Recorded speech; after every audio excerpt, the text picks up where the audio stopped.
Ms. McMahon, I appreciate you coming before the committee today. You were very successful leading the Small Business Administration in President Trump's first term, and I'm glad the President has given you another opportunity to serve. You have enormous challenges. At the K through 12 level, students who were behind before the pandemic are even further behind now. According to the latest National Assessment of Educational Progress, or NAEP, the reading scores among 4th and 8th graders declined 5 points since the pandemic. In math, 4th grade scores fell by 5 points and 8th grade scores fell by 8 points. The failures of the traditional K through 12 schools are leading more families to try other education options proven to help students succeed, like charter schools. The Biden-Harris Department of Education tried to take these options away from families. They passed onerous regulations making it harder for charter schools to apply for federal grants, impeding their ability to grow and to serve more children. The department's bloated bureaucracy failed to improve the nation's education system, quite likely made it worse. There's been a lot of talk about dismantling the Department of Education, and I'm sure that you will be asked this today. But before we begin, I want to explain what the Department of Education actually does. On average, only about 10% of public funds that go towards educating a child comes from the federal taxpayer. That's only 10%. 90% comes from state and local government. While the federal government accounts for a small minority of the funding, it is responsible for the vast majority of bureaucracy and red tape, preventing communities from improving educational success. I'm hearing from schools across the country that they have stopped going after federal competitive grant funding because it is not worth the hoops and red tape the Department of Education has placed on those dollars. If schools are not eager to apply for competitive grants to improve operations, something is wrong and something should change. It's not only the K through 12 system failing students.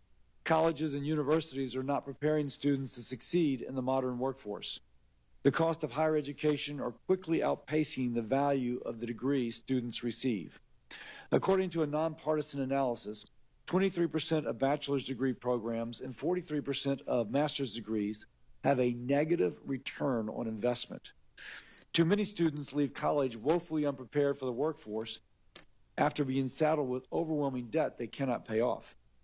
Under the last administration, the Department of Education's only answer was to transfer hundreds of billions of dollars, that's hundreds of billions, in student debt from those who willingly took it on to supposedly advance their life. They transferred it to Americans who either chose not to go to college or had already paid their way through school. To implement these schemes, the department dramatically increased the scope and authority of the student loan financing program, clearly outside of what Congress previously intended.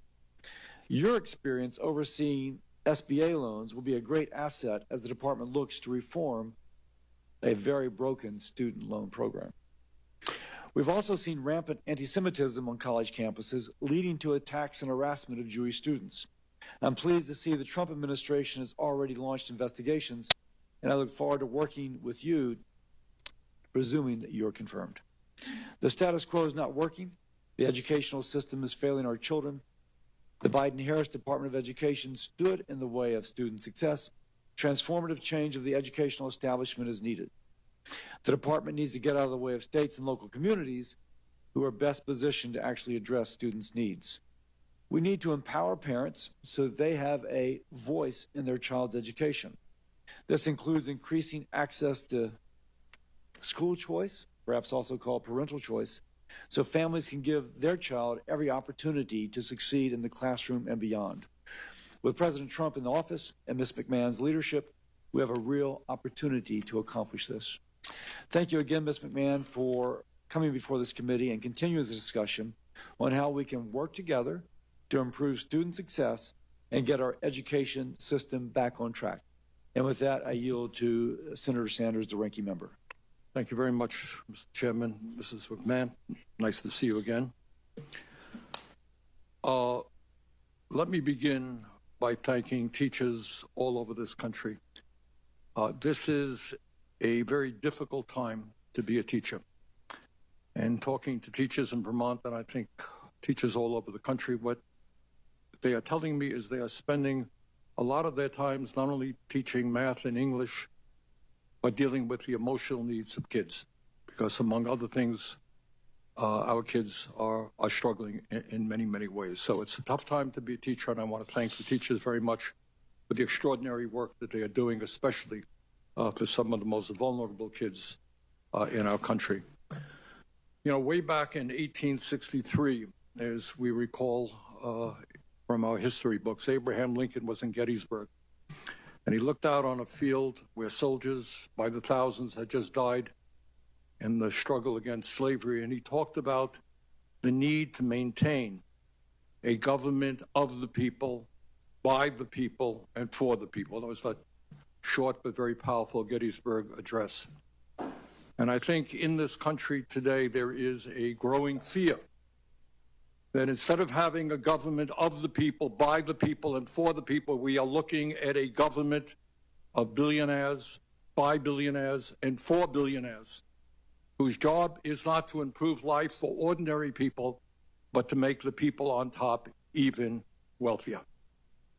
So in the midst of massive income and wealth inequality, where 3 people own more wealth than the bottom half of American society, the Republicans in the House yesterday introduced a budget resolution that would provide massive tax breaks to the people on top, and they would pay for those tax breaks for billionaires by cutting Medicaid, education, and programs that working families throughout this country desperately need. That is exactly the wrong thing to do. At a time when millions and millions of working families are struggling, our job is to protect those families and not worry about the billionaires who have never had it so good. But it's not just cuts in Medicaid, as devastating as that would be. We're looking at, if the Republicans get their way, massive cuts to education. And I should also say that the people who are trying to privatize Social Security, privatize Medicare, privatize Medicaid, privatize the Veterans Administration are precisely the same people who are trying to privatize public education in America. We must not allow that to happen. In America, we must not allow our educational system to become a 2-tier system, a system which says that if you have the money, you're going to get help from the federal government, you're going to get a voucher to send your kid to a school that may cost $50,000, $60,000 a year, while the public schools will end up being segregated not just by race, but by class. Most families in America do not have $40,000, $50,000, $60,000 a year to send their kids to private schools, and it's absurd to provide public money to make that possible. Our job is not to take away money from public schools to give it to private schools. It is to strengthen public education in America. Further, President Trump has talked about abolishing the Department of Education. Yes, I think everybody on this committee wants to see us go after waste and bureaucracy in every agency of government. But what we must understand is that when we talk about the Department of Education, they are providing vital resources for 26 million children in this country who live in high poverty school districts. Is it the responsibility of the federal government to say that every kid in America, whether you're poor, middle class, rich, gets a quality education? It is. And that is what a lot of what the Department of Education does. Department of Education provides millions of public school students who have disabilities, emotional problems, physical problems, provides them with help. It provides Pell Grants and other important financial assistance that over 7 million low-income students need to get a higher education. So the goal is not to abolish the Department of Education. It is to make it more effective and to make sure that it addresses the educational needs in this country. Mr. Chairman, in my view, we need a Secretary of Education who understands that in the wealthiest nation in the history of the world, we should have the best educational system on this planet, from child care to graduate school. We need a Secretary of Education who understands that we're going to attract the best and the brightest to the teaching profession. You know what? We have to pay teachers the kinds of salaries that they deserve, which is why I've introduced legislation that says no teacher in America should earn less than $60,000 a year. We need a Secretary of Education who understands that schools do not end at 2:30 or 3 o'clock. We need strong after-school programs. We need strong summer programs. We need a Secretary of Education who understands that we've got to invest in mental health. We need a Secretary of Education who understands that we have got to fully fund the Individuals with Disability Education Act. So there are a lot of questions I have for Mrs. McMahon. I very much appreciate her being here and look forward to the discussion we'll have. Thank you, Mr. Chairman.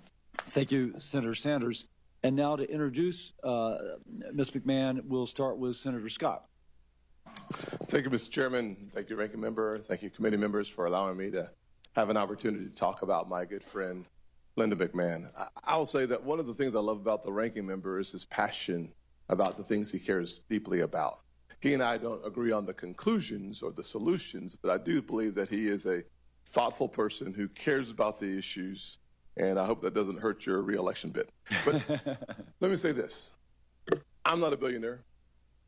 Never have been, likely never will be. But I am a kid who grew up in a single-parent household, mired in poverty, whose mother worked 2 jobs, trying to keep the lights on. I went to 4 different elementary schools by the 4th grade. When I think about the issue of education, I think about how in the world do we ever get to a meritocracy if the vast majority of the kids today are going to segregated schools that are failing those kids. 13 schools in Maryland where the average kid, 99% of the kids cannot perform at grade level. I think about Chicago on the south side where I spent a lot of time, where 95% of the kids cannot perform at grade level. I think about Charleston, South Carolina, my hometown, where 60+% of African American males don't go to college. I think about the quagmire pit of failure that is consistently the case in inner city schools across America. You talk about the resegregation of America's public schools. It's already happened. It's happening right now. Our public education spends $850 billion to disappoint families, millions of families across this country.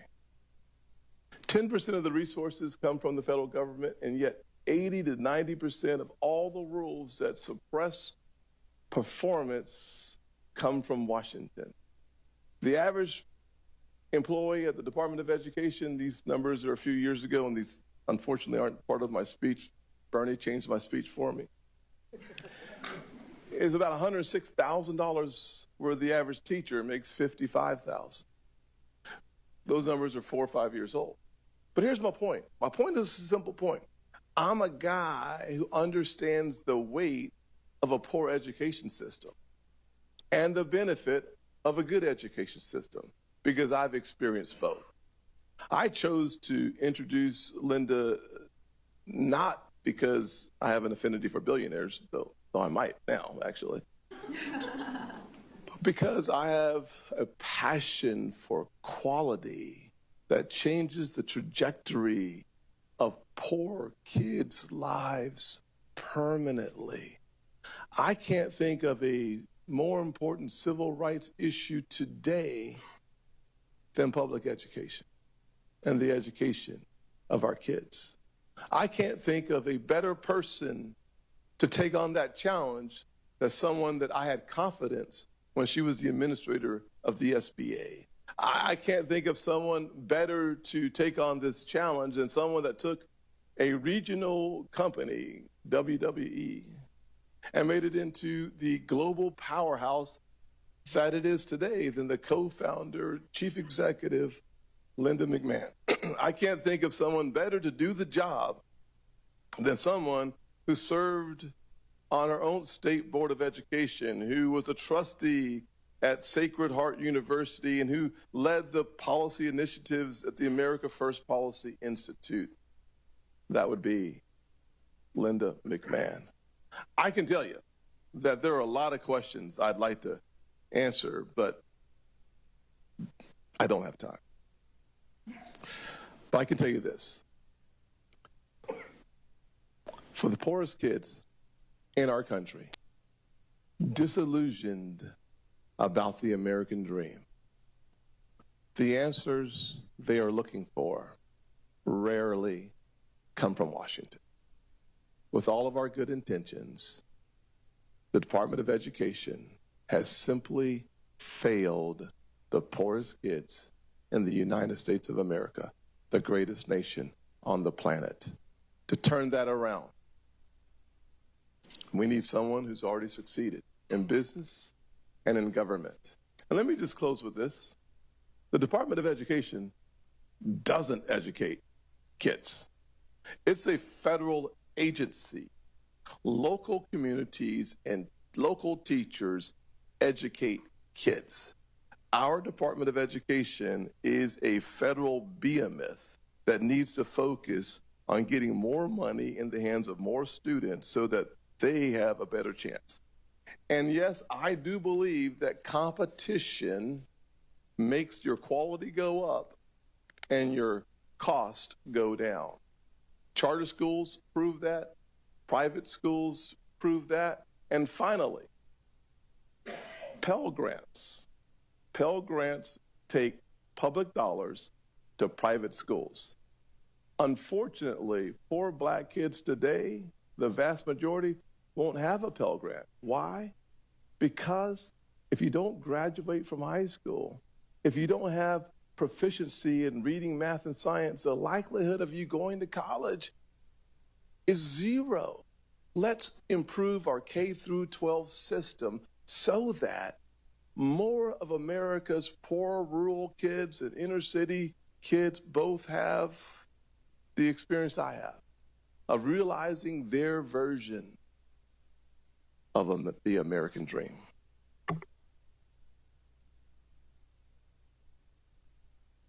Thank you, Senator Scott. Very powerful. Senator Britt. Well, that was amazing. Thank you. My colleague nailed it.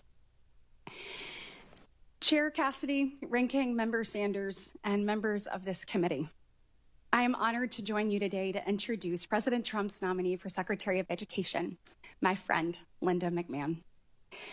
It is clear that our current education system isn't working. We have the status quo, and that's actually failing our kids. As you mentioned, Mr. Chairman, the latest NAEP scores show that students' reading and math scores are down in almost every single state, to the point where only 30% of 8th graders are meeting reading proficiency levels. The status quo in education just hasn't failed students. It's failed parents, just like me. And very respectfully, Mr. Ranking Member, the America that you just described, the one that you're fearful will be created, it already exists. Our students deserve better. Our parents deserve better. We have to do something different in order to achieve a different result. For far too long, the Department of Education has catered to far-left bureaucrats at the expense of moms and dads. It has pushed for school closures, removed parental rights from the equation, promoted radical ideologies in the classroom, and supported allowing men and boys to play in women and girls' sports. Enough is enough. We need a change agent at the Department of Education, and that change agent is Linda McMahon. She is the perfect antidote to what is wrong with education in this country. Linda has an immensely successful track record as a business executive, as a leader of a government agency, and at the America First policy, as an America First policy advocate. She is not just an overwhelmingly qualified nominee for Secretary of Education, but a nominee who can make a real difference at the department that sorely needs it. She's also a grandmother of 6, with a personal stake in the quality of our education system. She understands how important it is that our kids learn what they're supposed to, and how important it is for parents to be empowered. I'm right there with her. And that's not the only mission that Linda will pursue at the Secretary of Education as a secretary. Attending a 4-year college or university is the right path for many Americans, but it's not the only one available to graduating high schoolers, and Linda will ensure that students know that. Linda led efforts to empower the American worker at AFPI, and I am confident that she will make aligning our education system and our workforce systems a priority at the Department of Education. That means strengthening 21st century skills training and job preparedness, bridging the gap between technical school programs and industries, and expanding apprenticeships and credentialing programs. Linda McMahon is someone who knows how to reform our education system so it actually prepares our kids for the future, while also empowering parents to make decisions that affect their children's lives. She has the experience as an executive. She already demonstrated her immense ability to get the government out of the way as head of the Small Business Administration. And she knows both K-12 and higher education, as my distinguished colleague, Senator Scott, said, in serving on the Connecticut State Board of Education and the Sacred Heart University Board. She was on that since 2004. Her confirmation as Secretary of Education will be a monumental step towards preserving the American dream and making a bright future possible for the next generation of Americans. Let's put parents in the driver's seat. Let's return to the fundamentals of the classroom learning and teach kids the skills they need to actually achieve their goals. Let's put education in the hands of states, not unaccountable federal bureaucrats. And for our kids' sake, let's confirm my friend, Linda McMahon. Thank you, Mr. Chairman. Thank you, Senator Britt. Ms. McMahon, now for your opening statement, and you're welcome to introduce your guest.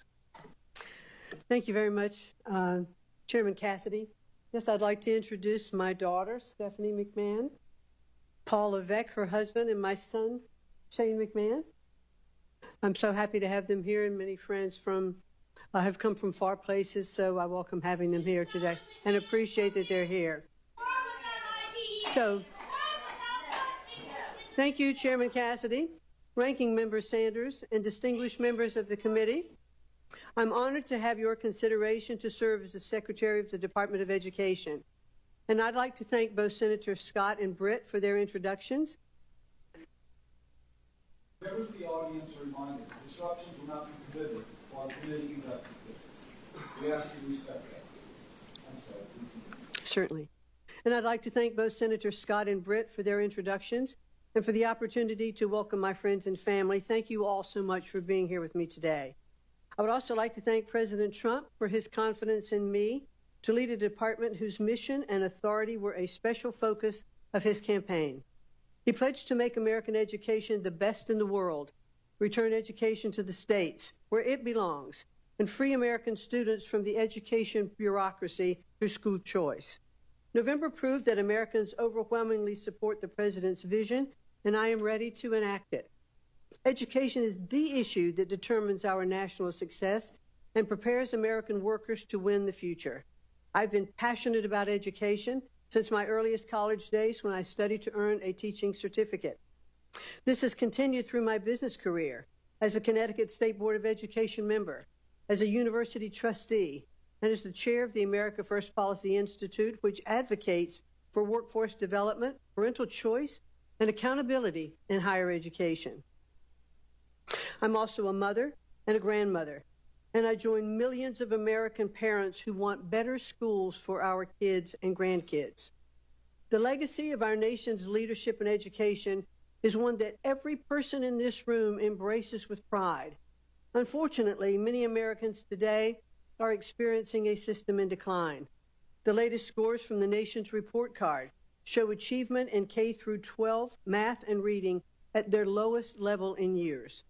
More than 2/3 of public colleges are beset by violent crime on campuses every year. And most tragically, student suicide rates have dramatically increased over the last 2 decades. We can do better. We can do better for the elementary and junior high school student by teaching basic reading and mathematics, for the college freshman facing censorship or anti-Semitism on campus, and for parents and grandparents who worry that their children and grandchildren are no longer taught American values and true history. In many cases, our wounds are caused by the excessive consolidation of power in our federal education establishment. So what's the remedy?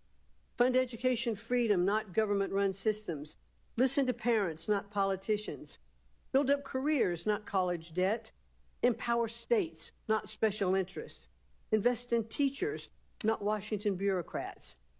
If confirmed as Secretary, I will work with Congress to reorient the department toward helping educators, not controlling them. My experience as a business owner and leader of the Small Business Administration, as a public servant in the state of Connecticut, and more than a decade of service as a college trustee has taught me to put parents, teachers, and students, not bureaucracy, first.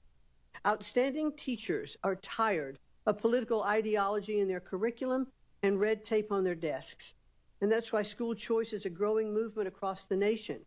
It offers teachers and parents an alternative to classrooms that are micromanaged from Washington, D.C.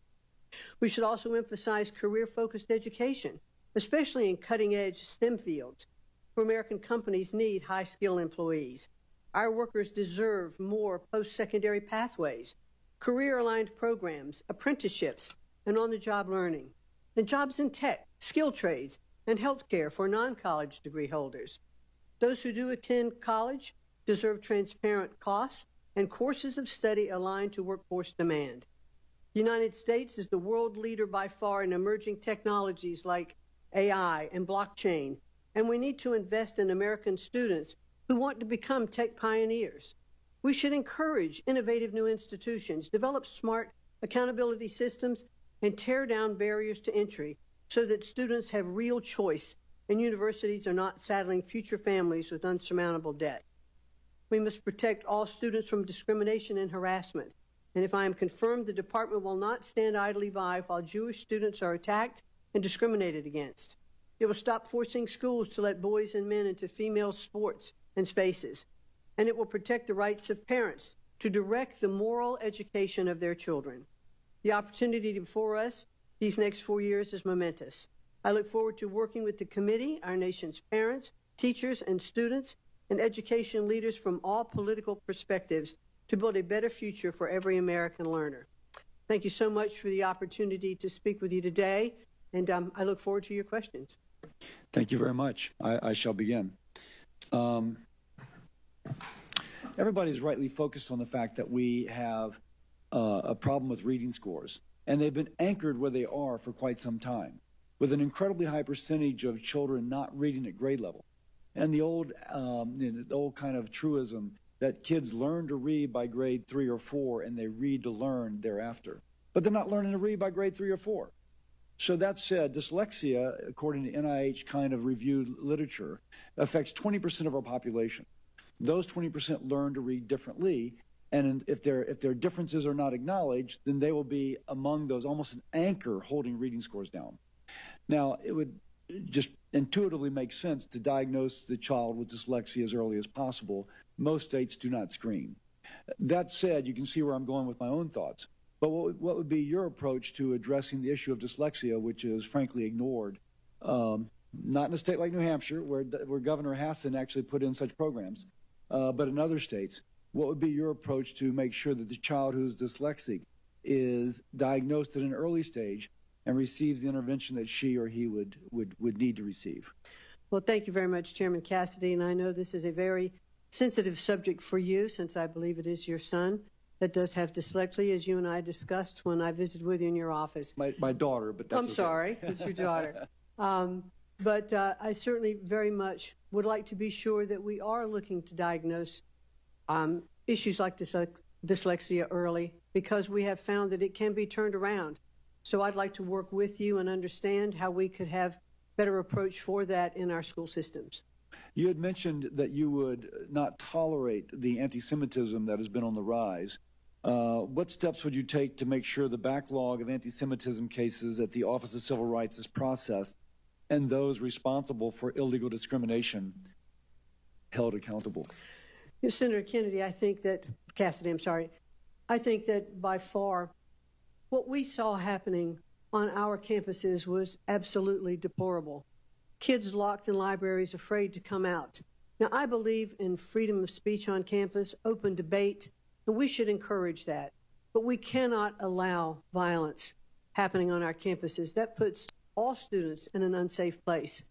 And if I were confirmed as the Secretary of Education, I would want to make sure that the presidents of those universities and those colleges are taking very strong measures not to allow those to happen. They can call in the police, they can do whatever they need to do, set standards, and to make sure those standards are upheld. We cannot allow that kind of violence to take place on our college campuses. Now, there's a current backlog in the Office of Civil Rights within the Department of Education to address this. Do you have any specific plans about how you could help them address that backlog? Well, I'd like very much to be confirmed and to be able to get into the department and understand that backlog, to talk to those lawyers who were there, and let's focus on what we need to do to clear out that backlog. And I look forward to doing that. President Trump is reportedly drafting an executive order requiring the Secretary of Education to develop a plan for downsizing the Department of Education and working with Congress to eliminate entirely. Yes or no, do you agree that since the department was created by Congress, it would need an act of Congress to actually close the Department of Education?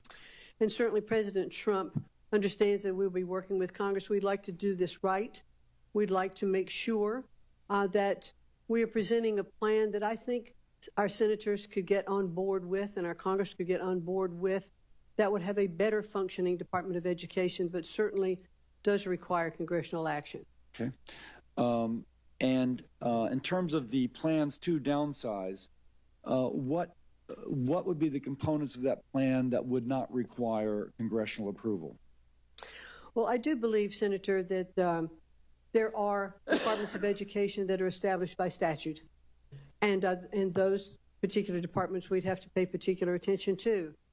But long before there was a Department of Education, we fulfilled the programs of our educational system. Are there other areas, other agencies where parts of the Department of Education could better serve our students and our parents on the local level? And I am really all for the President's mission, which is to return education to the states. I believe, as he does, that the best education is closest to the child and not certainly from Washington, D.C. If the department is downsized, would the states and localities still receive the federal funding which they currently receive? Yes. Okay. It is not the President's goal to defund the programs. It is only to have it operate more efficiently. With that, I yield to Senator Sanders. Thank you, Mr. Chairman. When we talk about education, we're looking at it in a vacuum. We're talking about the struggles that low-income kids are having, and that's true. But Mrs. McMahon, you are also aware that in America we have more income and wealth inequality than we've ever had before. You are aware that we have the highest rate of childhood poverty of almost any major country on earth. You are aware, I suspect, that teachers are dealing with kids who are literally homeless, kids who come from dysfunctional families where there is violence.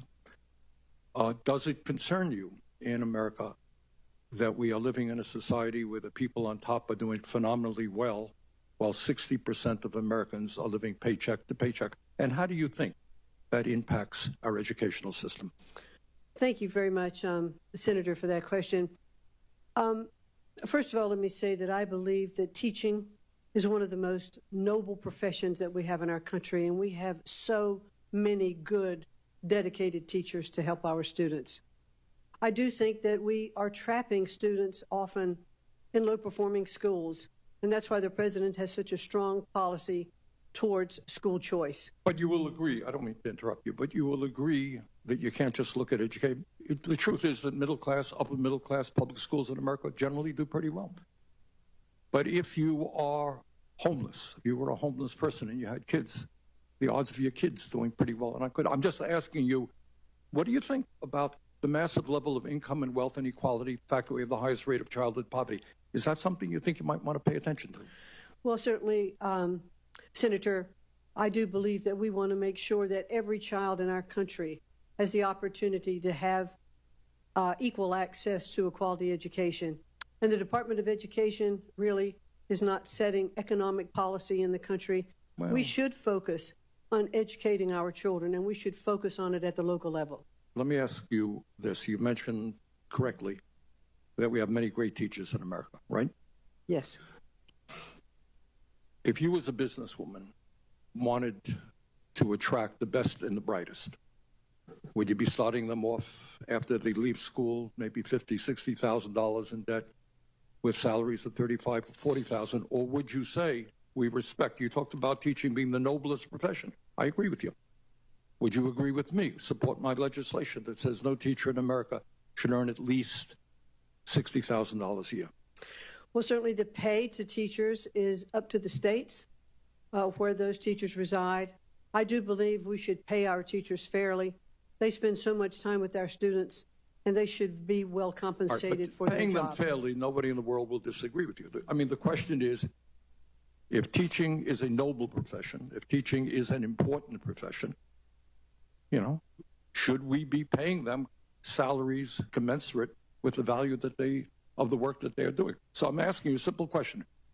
Would you recommend to states, as the leader of education in America, that teachers at least make $60,000 a year? I would certainly recommend to states that teachers be paid what is commensurate with the kinds of jobs that are part of their states. Not all states have the same living costs. Not all states have the same ability to pay teachers, but to attract really good teachers and to keep them, we should definitely pay them commensurate with the job performance that they are undertaking. Millions of young people, low-income people, are finding it very difficult to afford to go to college, and they're leaving school $50,000, $100,000, $200,000 in debt. Pell Grant program provides assistance to over 7 million low-income young people in this country. Can you guarantee to us, if you are made a Secretary of Education, that no student in America will lose their Pell Grant as the department is dismantled? Surely the defunding is not the goal here. The continuation of Pell Grants, I'd actually even like to see an expansion of Pell Grants. I'd like to see short-term certificates for Pell Grants for students who aren't going on to four-year universities, who could have the opportunity to use Pell Grants for skill-based learning. Right, so what I'm hearing you say is Pell Grant program will continue under your administration. Yes. Okay.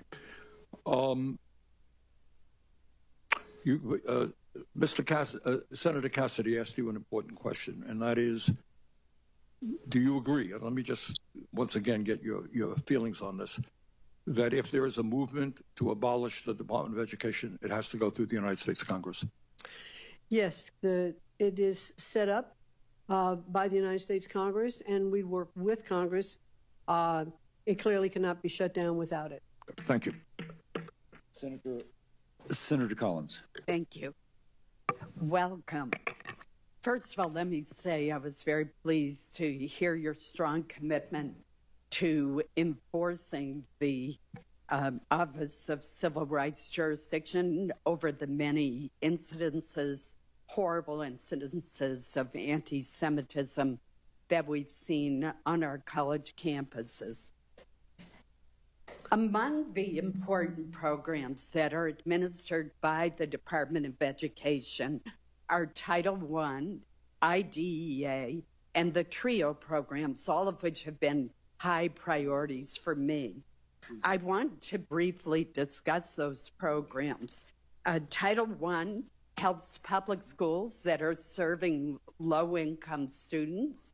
It helps level the playing field in terms of resources compared to more affluent communities. In Maine, 63% of our public schools receive Title I funds. Very important to our state. Second, IDEA, the Disabilities in Education Act, which helps children with special needs. Maine receives more than $65 million to support K through 12 students with special education needs. I would note that that falls far short of the 40% that was promised when the legislation was passed in the 1970s. TRIO programs, which we've discussed, have changed the lives of countless first-generation students who are going to college and come from families with no experience with higher education. I've seen so many success stories as a result of TRIO. So my question for you is, how do we maintain the administration and oversight of these programs if we abolish or substantially reorganize the Department of Education? Thank you, Senator Collins, and I know how passionate you are about these issues, and I enjoyed meeting with you in your office and talking about these various things, especially I think the TRIO program, which we both agreed was just hit a terrible blow just by regulation when some of the students who were applying, their applications were rejected simply because of spacing on a form. Right. And that kind of regulatory control just cannot stand. That is just impossible. The Title I programs that you've been discussed will continue to be appropriated through Congress. Today, they go directly to the State Department of Education and then are distributed to the districts. Not looking to defund or reduce any of those amounts. IDEA is the same, but might it be better served in a different agency?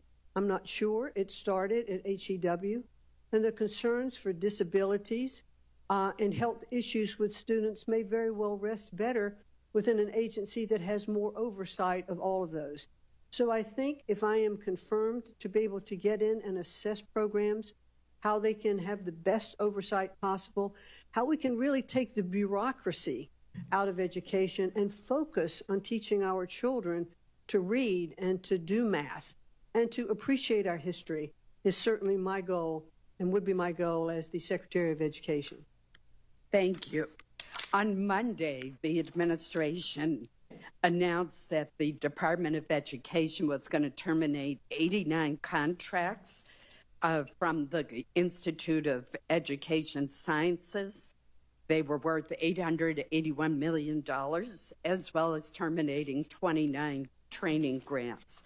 This week, my office heard from a former teacher from Oakland, Maine, who has developed a high-impact tutoring model, and it's currently being used in 12 schools in Maine alone, and she has one of the grant applications pending to more thoroughly evaluate the impact of this model on the students' outcomes. She's worried that it's now going to be in jeopardy due to these sudden cuts. Considering the poor reading and math scores reported by NAEP, and that unfortunately includes poor scores in my home state, shouldn't the Department of Education continue to collect data and evaluate outcomes rather than halt these activities so that you can help states know what works? Well, thank you, Senator. And it is my goal, if I am confirmed, to get in and assess these kinds of programs, because I'm not sure yet what the impact of all of those programs are. I know that there are many worthwhile programs that we should keep, but I'm not yet apprised of them. I want to study them. I'd like to get back and talk to you more and to work with you. I look forward to working with this committee and all of Congress to make sure we can deliver for our education. Thank you. I appreciate your responses. Thank you. Thank you. Protect our schools. The committee will come to order. No more charters. Protect. Senator Murray. Thank you, Ms. McMahon. Elon Musk's DOJ staffers have reportedly set up camp at the Department of Education. They've already been given access to highly sensitive student data and have already started holding back money that Congress decided on a bipartisan basis was needed to help our schools and students. We're also hearing, as you know, about an executive order coming any day that will seek to dismantle the Department of Education. These are bipartisan laws. You indicated that you understood that Congress has passed these laws, but a lot of turmoil is happening. You heard it from my colleague just asking that question now. So I want to ask you, if confirmed, do you commit to getting every dollar we have invested in our students and schools out to them? Well, the appropriated dollars and those monies that are passed by Congress, yes. I have no issue, however, with the fact, and I believe the American people spoke loudly in the election last November to say that they want to look at waste, fraud, and abuse in our government. So DOJ, there are a couple of implants at the Department of Education, as there are with agencies throughout the district, and they're doing an audit. Right, You know, I understand an audit, but when Congress appropriates money, it is the administration's responsibility to put that out as directed by Congress, who has the power of the purse. So what will you do if the president or Elon Musk tells you not to spend money Congress has appropriated to you? We will certainly expend those dollars that Congress has passed, but I do think it is worthwhile to take a look at the programs before money goes out the door. It's much easier. It is much easier to stop the money as it's going out the door than it is to claw it back. The process by law is that you look at that, you make recommendations to Congress, and we implement those laws. So, I mean, the question really is, who decides how much federal funding public schools get in Seattle, where it's already been allocated? The school district or Elon Musk or Congress? And I think Congress has been pretty clear that the purse lies here. We pass our appropriations bills. We expect those programs to come. If you have input, if you have programs you have looked at that you believe are not effective, then it is your job to come to us, explain why, and get the support for that.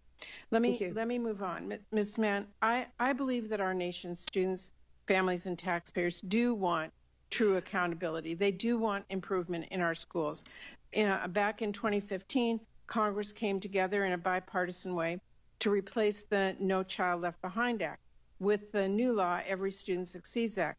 That was a bill I was very proud to negotiate with my Republican counterpart on this committee, passed it into law. It gives states more flexibility in using their federal education funds. It eliminated those one-size-fits-all mandates that everyone hated, and it established some really strong federal guardrails to hold states and schools accountable. I believe that the Department of Education must do more to implement that law. Right now, less than 42% of our schools identified for comprehensive support and improvement, or CSI as we call it, had a plan that met all the requirements of that law. And 1 in 5 schools' plans included practices we know are ineffective. National assessment results, as you well know, released a few weeks ago, show that our lowest performing students continue to fall furthest behind. So I want to ask you, what specific actions will you take to implement the ESSA law? I'm not looking for an exhaustive list, but can you name a couple of the requirements that are in that law that you will make sure are implemented? Well, Senator, thank you. And I would look forward to working with you in the committee, understanding more about the ESSA laws. Do you know what the requirements are? Do you know about the requirements for targeted support improvement schools or the annual report card requirement? Can you name any of the requirements? Yes, I have read through ESSA, and I do know it's very interesting. It's how I really got into education in the first place, was when No Child Left Behind was in place. But there are no requirements that you can tell me right now that you will make sure, as Secretary of Education, you will implement? No, I want to study it further and get back to you with that, and I'll be happy to do that. Okay. Well, let me ask one last question. As I mentioned, DOJ staff have been given access in the Department of Education to personal information of students and families, like their Social Security numbers and their driver's license numbers and their date of birth, what college they're enrolled in. I know that the access has been temporarily paused due to litigation, but there is a real potential for that kind of information to be abused or for students' privacy to be placed in jeopardy if the courts end up ruling against the students. And we know that DOJ could use that highly personal information to then target students and target their families or cut off access to Pell Grants for students at college that someone perceives opposes maybe President Trump policies. So I want to ask you, do you believe that DOJ employees should have access to private student data? It is my understanding that DOJ employees have been onboarded as employees of the Department of Education, and therefore they operate under the restraints of utilizing access of information, and they are constrained by that. That is not our understanding, and I have to tell That's you, my it's understanding. deeply concerning that we have DOJ staffers, we don't know who they are, they're not held accountable, getting access to students' private information. I think that should frighten everyone. Well, again, I'm not there Thank you, yet. Madam Chair. So I'm not there yet, but it is my understanding that they are onboarded fully I hope employees. if you do get there that you make sure that students' private information is not given to someone who's no idea what they have, or we have no idea how they're using it. Thank you. Senator Houston. Thank you. Ms. McMahon, thank you. Congratulations on your nomination. Thank you. Look forward to your confirmation, hopefully, and working with you on what is arguably one of the most important issues to the future of our country and to our children. I would just simply ask you if you believe that education is foundational to the opportunity to live your version of the American dream for children. You agree with that? I certainly do agree with that, and thank you very much, Senator, for that question. Education, I think, is at the very center of our culture. It is the ticket out of poverty for so many students. It is how our children's minds are absolutely cultivated so that they can learn. And I remember listening to Senator Cassidy when he said that every child up until the third grade learns to read, and then after the third grade reads to learn. And if children cannot read at a proficiency level, they cannot continue to learn. They can't then be proficient in school. They can't go forward to higher education. They can't even start a business or do anything. So education, I do believe, is at the very center of what we need to do and to ensure that we have the best education for our students and that they all have equal access to a quality education.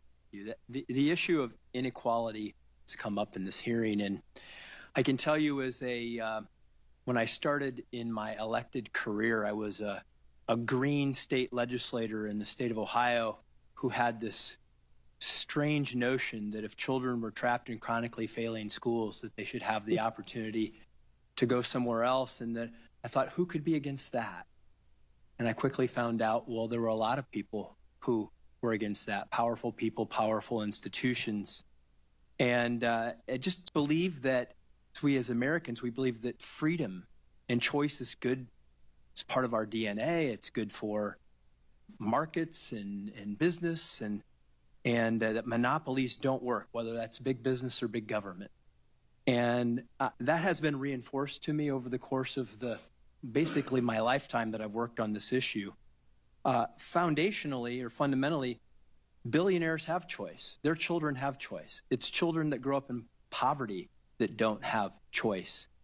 And that is an important element of fixing inequality, because if we say that an education is foundational to living your version of the American dream, yet you don't have the choice to go to a school that serves your needs, we basically have institutionalized a barrier against that opportunity and to have that equality of opportunity.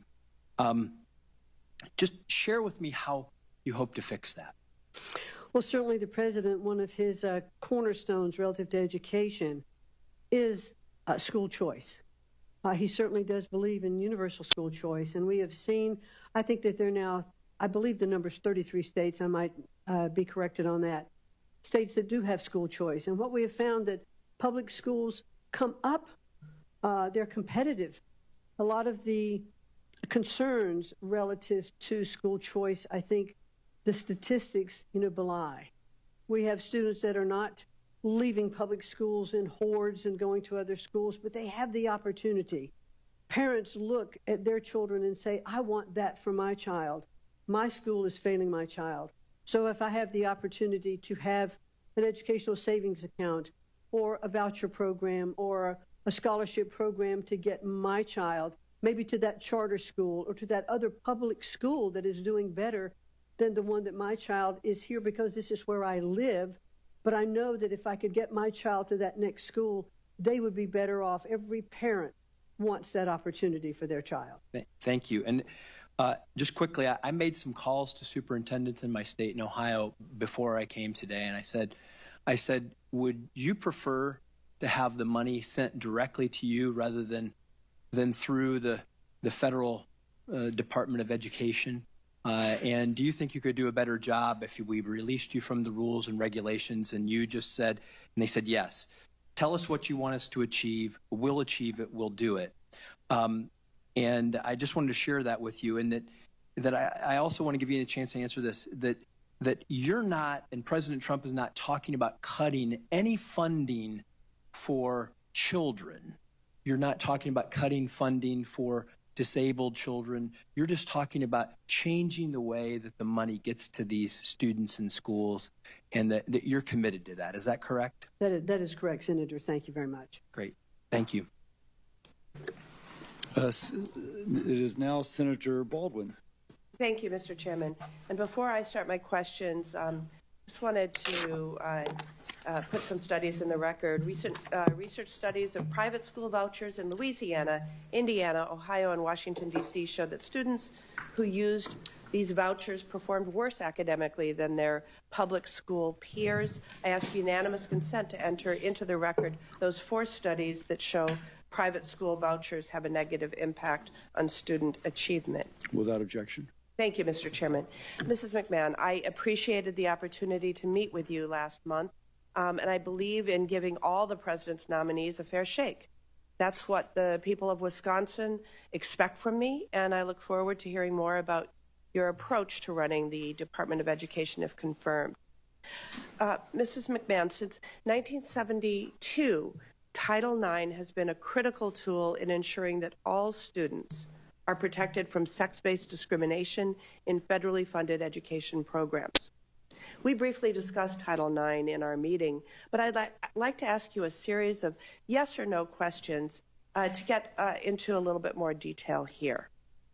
So yes or no, do you believe that Title IX should be enforced to protect students from sexual harassment and sexual assault? Yes, I do. Do you believe that sexual harassment that is severe should be prohibited under Title IX? I think sexual harassment should be prohibited in any case. Thank you. Do you believe that sexual harassment that is pervasive should be prohibited by Title IX? Yes. Do you believe that harassment that is either severe or pervasive should be prohibited under Title IX? I don't believe there should be any acceptance of sexual harassment, Senator. Great. Because I'm glad you actually agree with President Trump's efforts during his first term to narrow what qualifies as sexual harassment under Title IX. His guidance said that sexual harassment had to be severe and pervasive. And I hope that you will take your position and press for that to be the law. But right now, the Title IX is limited to sexual harassment that is severe and pervasive, not severe or pervasive. Yes or no, if an assault occurs between 2 students, but it happens off campus, do you think the school should have the ability to investigate that matter? I think the school should investigate that matter, and I believe under the regulations today, and I could be corrected on that, that they are obligated to investigate. Okay, and do you believe that the school then, after investigation, should have the ability to take actions regarding an incident that occurs off campus? Yes, I think the school should be required to take those actions and to investigate and to notify the parties that are involved, and that so that both sides of the equation can have due process. I appreciate your answer. It is not entirely clear at this matter, at this time, that the incidents would not only be investigated but adjudicated as to the school's adjudication rules. And the problem with that, as I'm sure you're well aware, is that you would have the potential of a victim of sexual assault facing the potential of attending class with their perpetrator. You know, despite how much this administration likes to talk about protecting women and girls, the actions have not matched the rhetoric. And so I think instead of actually protecting women and girls, this administration is not making school a safer place for anyone, while using this topic as a way to fearmonger and demonize others. Mrs. McMahon, you have been named in a lawsuit which alleges that you and your husband allowed for systemic and pervasive abuse of underage children to persist in your business for years. It is an ongoing lawsuit, and it alleges that you rehired a known sexual predator, and you felt it was sufficient to simply direct him to steer clear of children. If confirmed, you will be responsible with overseeing the Department of Education Office of Civil Rights, charged with ensuring equal access to education through vigorous enforcement of civil rights laws. I am so concerned about whether sexual assault survivors on campus can trust you to support them. Thank you, Senator. They certainly can trust me to support them. I have a granddaughter that is now in college. I have two grandsons who are in college. And I have a deep commitment of understanding of how I would feel if any of them were involved in sexual harassment or accused of sexual harassment. You have my absolute commitment that I will uphold and protect those investigations to make sure that those students are treated fairly on both sides. Mrs. McMahon, we met shortly after a shooting at... You're a minute over. Oh, I will submit this question for the record. Thank you. Thank you, Senator. Senator Tuberville. Thank you, Chairman. Ms. McMahon, thank you for being here today, and thanks for wanting to take on this monumental task. You know, I'm a football coach. I'm not a lawyer. I'm not a business guy. I taught high school and worked my way up for 40 years. This country gives you one thing, and it's what I taught my kids when I coached. The country doesn't owe you anything but an opportunity. And that's the reason this country is the greatest country on the face of the earth. Now, when you lose that opportunity, and I've lost many times, I've got my tail back up and gone again. But that's where you learn it, through education. I've been to every state in this country recruiting, going through high schools except for Alaska in my 40 years. In my 40 years of coaching and going into high school, there's not been a bigger disappointment than our education system. I've seen it decline for 40 years. It's gotten worse. You're going to have the task of trying to bring it back. It's going to be hard to do because you're going to be fought from every side. This is not Democrat, Republican, black, white. It's not. It's an American problem. I've spent tens of thousands of dollars of my budget when I coach and bringing kids in after I tested them. They couldn't read past the 6th grade and reading level, but they had 3.5 GPAs when they came to my university. We're failing. It is a disaster. If you can't read, you can't learn. And that's one of the first things that we got to get back to, is teaching our kids to read. We got a lot of teachers that don't teach reading like you and I learn. Different. We have all this nonsensical teaching of what we call Common Core of math. I still haven't figured that out. But thanks for wanting to take this on, because there's a lot of obstacles going to be in your way. And so don't be afraid to make changes. We've had a K through 12 system for years. It's a failure. It is an absolute failure. Let's teach our kids. That's the only chance they got to survive in this world, which is going to be very, very competitive. Now we have things that get in our way. And what's deterring our kids nowadays? That thing right there. I had problems coaching with it. Enemy number one when I told them, put that damn phone up. Don't bring it to my dressing room, because I want you to listen and learn, not be on there listening to music and reading the nonsense you see on there. So you got a lot of obstacles. The one thing I think we need to do is just look at K through 12 and what do we do? How do we get better? I'm all for workforce development in the last 2 years of high school, teaching kids to learn to use their hands. And what's your thoughts on that, about work in high school? I'm not talking about past high. I'm talking about the last couple of years.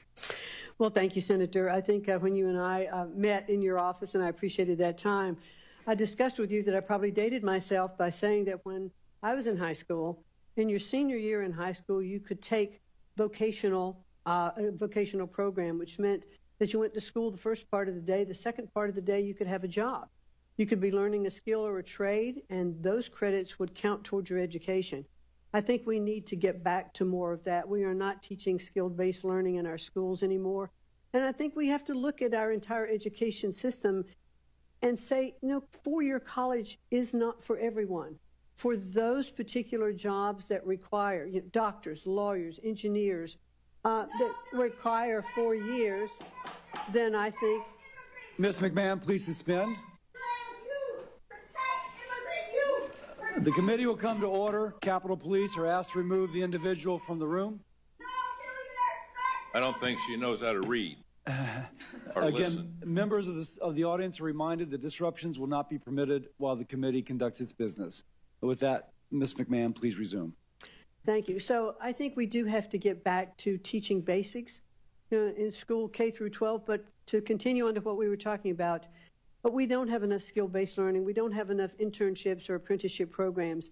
I'd also like to see, more dual credits in our high schools, our junior and senior years, that would count towards community colleges or other institutes that would get students through college faster, if in fact that is the plan that they are going to take.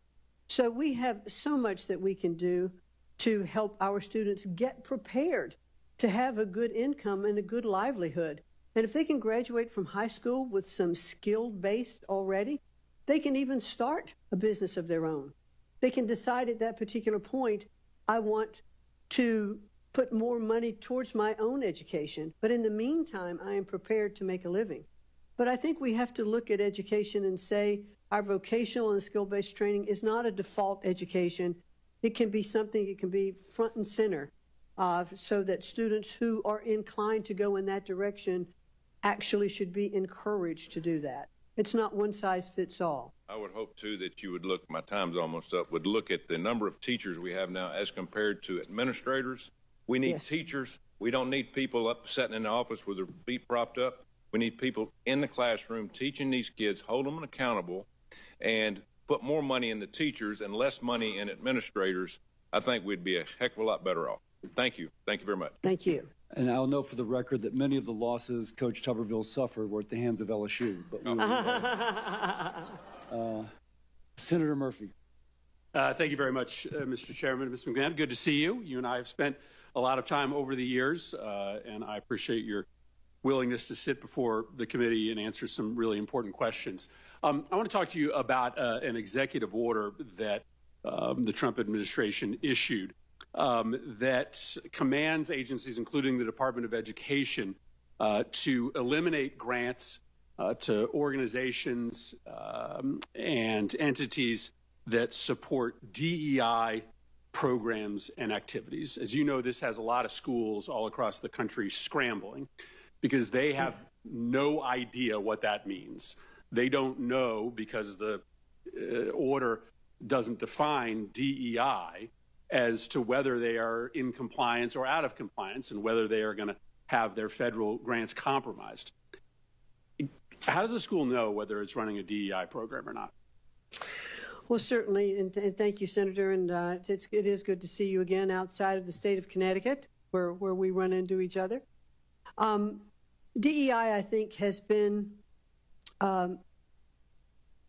it's a program that's tough.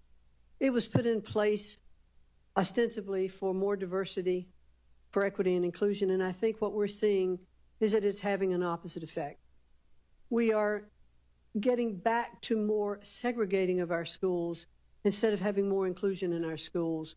When there are DEI programs that say that Black students need separate graduation ceremonies or Hispanics need separate ceremonies, we are not achieving what we wanted to achieve with inclusion. Let me give you an example then. So this order applies to Department of Defense schools, and those schools have canceled all programming around Black History Month.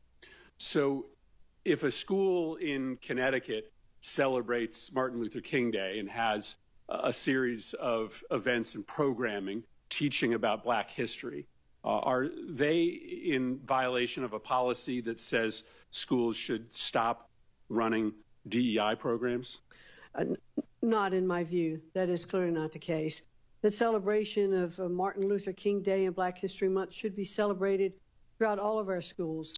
I believe that Martin Luther King was one of the strongest proponents of making sure that we look at all of our populations when he said that, he would hope that his children wouldn't be judged by the color of their skin, but the content of their character. And I think that is the fundamental basis that we should celebrate Black History Month. West Point has closed down all ethnic clubs, so the Society of Black Engineers no longer can meet because they believe that to be in compliance with this order, they cannot have groups structured around ethnic or racial affiliations. Would schools, would public schools be in violation of this order? Would they risk funding if they had clubs that students could belong to based on their racial or ethnic identity? Well, I certainly today don't want to address, hypothetical situations. I would like, once I'm confirmed, to get in and assess these programs, look at what has been covered. That's a pretty easy one. I mean, you're saying that it's a possibility that if a school has a club for Vietnamese American students or Black students where they meet after school, that they could be potentially in jeopardy of receiving federal funding? Again, I would like to fully understand what that order is and what those clubs are doing. That's pretty chilling. I think schools all around the country are going to hear that. What about educational programming centered around specific ethnic and racial experiences? My son is in a public school. He takes a class called African American History. If you're running an African American history class, could you perhaps be in violation of this court order, of this executive order? I'm not quite certain, and I'd like to look into it further and get back to you on that. So there's a possibility. There's a possibility, you're saying, that public schools that run African American history classes, right? This is a class that has been taught in public schools for decades, could lose federal funding if they continue to teach African American history. No, that's not what I'm saying. I'm saying that I would like to take a look at these programs and fully understand the breadth of the executive order and get back to you on that. I think you're going to have a lot of educators and a lot of principals and administrators scrambling right now. Thank you, Mr. Chairman. My time's expired. Senator Murkowski. Thank you, Mr. Chairman. Welcome, Ms. McMahon. Thank you. Good to have a conversation with you. You have had the privilege, I know, to come to Alaska during your tenure at the SBA. You came north, so I know that you had an opportunity to understand some of the challenges that we face with basically our geography. And I wanted to talk a little bit this morning about our public schools. There's a lot of discussion, and I listened carefully to your comments to Senator Husted about school choice. We would all love to have the benefits of greater school choice. In the Anchorage public school system, my sons were able to attend a magnet school that was focused on an immersion program for Spanish-speaking immersion program. It was a great program for them. I go to the vast majority of my communities across the state And there is no choice. It is a small village. It may have 500 people, it may have 1,000 people, but you have one school. And it's not as if there is an opportunity to go to another school because 82% of these communities are not connected by a road. So if you wanted to go to another school, you would have to figure out how you fly to another village, another population center. So for me, investment in our public education system is really what I have been focused on. I had an opportunity to speak before our Alaska Association of School Boards just recently and received a standing ovation when I said public funds for public schools. Pretty simple. And so I want to ask you whether you believe it is your primary role and responsibility as Secretary to support and strengthen our nation's public schools. I absolutely do believe that our public schools are the bedrock of our education. You know, they go back, to the very founding of our country. I think in the first Constitution, there were actually sectors of each state that were set aside for the specific goal of public education. And so education is certainly understood to be so vital and so important to what we're doing. I understand the schools in Alaska. I think when I was in your office, we were talking about the school that I visited in Kwethluk, which is a very, very small island. And this school was being funded by SBA. This was when I was at SBA. And because we were looking at the fact that there was no real community center and no glue holding the community together, and that children, and especially in K through 12, often dropped out of school because they didn't see the need or the necessity to continue with education, and they would often wind up, on the streets or not having jobs. I've not checked back with that school to see how it was going, but I saw the commitment of that community to invest and to make sure that the best education, and this was a state-of-the-art school built on this island. And when I pulled up in the boat in that village, there were mothers in a smoking hut that were cutting salmon to get ready for the winter. And on the other side, there was this incredibly modern school that was being built. And I think we have to invest our public education, if we can use public funds to help with tutoring in those issues and those instances where you don't have a choice to go to another school. And you quite possibly saw one of the very few examples of good infrastructure.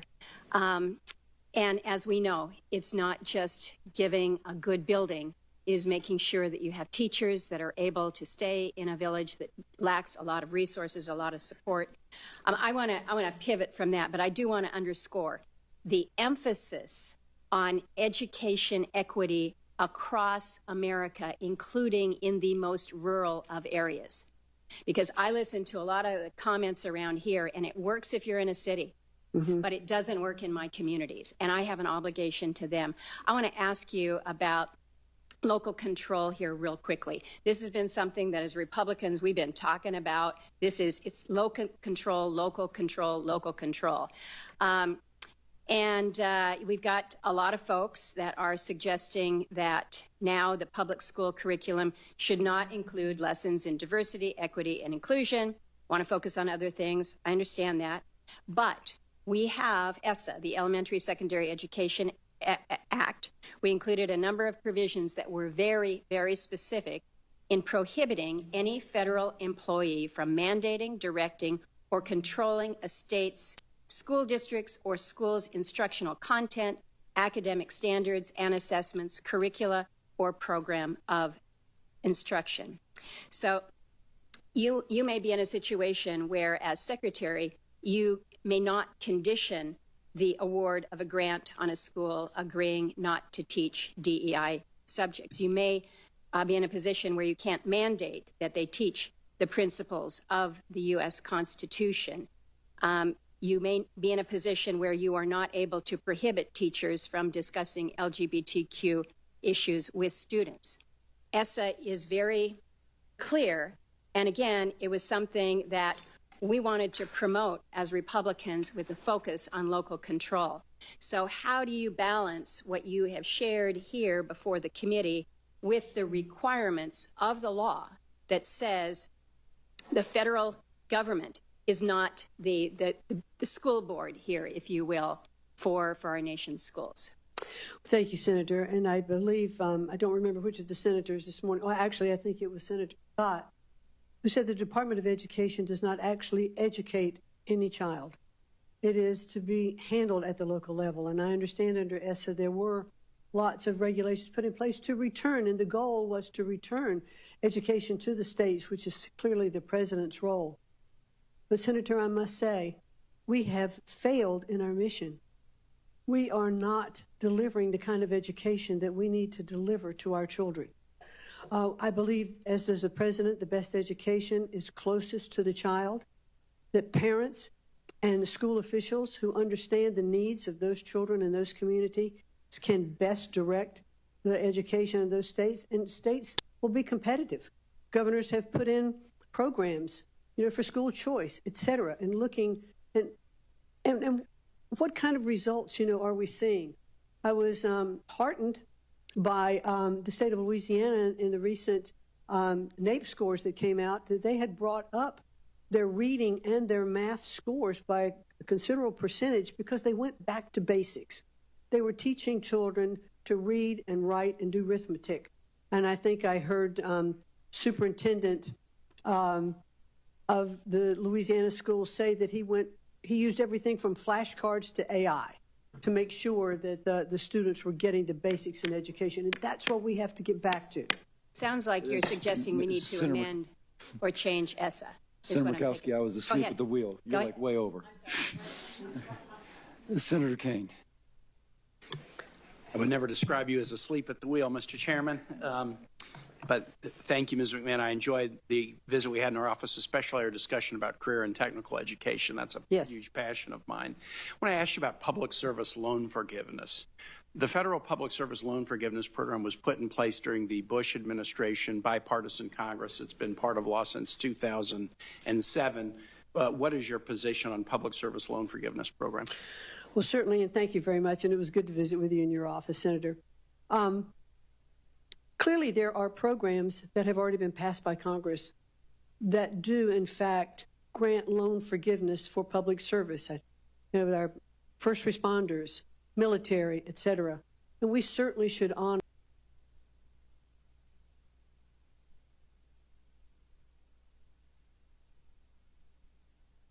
those programs. And if we want stronger or more programs for loan forgiveness, then I think Congress should pass those programs, and then we would implement it. So your commitment is, should you be confirmed, you will fully implement existing public service loan forgiveness programs that have been passed by Congress? Those that have been passed by Congress, yes, that's the law. That's very important because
Discover your new Jeep right now at Chrysler City.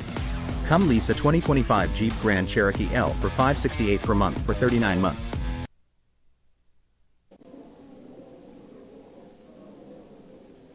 The breadth of, I absolutely do believe that our public schools are the bedrock of our education. They go back, to the very.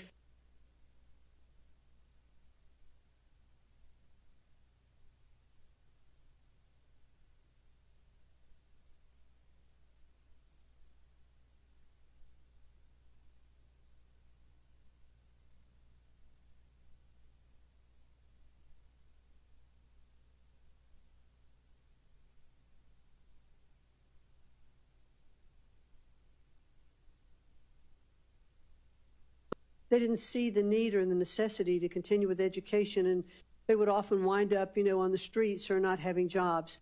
I've not checked back with that school to see how it was going, but I saw the commitment of that community to invest and to make sure that the best education, and this was a state-of-the-art school built on this island, and when I pulled up in the boat in that village, there were mothers in a smoking hut that were cutting salmon to get ready for the winter. And on the other side, there was this incredibly modern school that was being built. And I think we have to invest our public education, if we can use public funds to help with tutoring in those issues and those instances where you don't have a choice to go to another school. And you quite possibly saw one of the very few examples of good infrastructure. And as we know, it's not just giving a good building, is making sure that you have teachers that are able to stay in a village that lacks a lot of resources, a lot of support. I want to pivot from that, but I do want to underscore the emphasis on education equity across America, including in the most rural of areas. Because I listen to a lot of the comments around here, and it works if you're in a city, but it doesn't work in my communities, and I have an obligation to them. I want to ask you about local control here real quickly. This has been something that as Republicans we've been talking about. It's local control, local control, local control. And we've got a lot of folks that are suggesting that now the public school curriculum should not include lessons in diversity, equity, and inclusion. Want to focus on other things. I understand that. But we have ESSA, the Elementary Secondary Education Act. We included a number of provisions that were very, very specific in prohibiting any federal employee from mandating, directing, or controlling a state's school districts or schools' instructional content, academic standards and assessments, curricula, or program of instruction.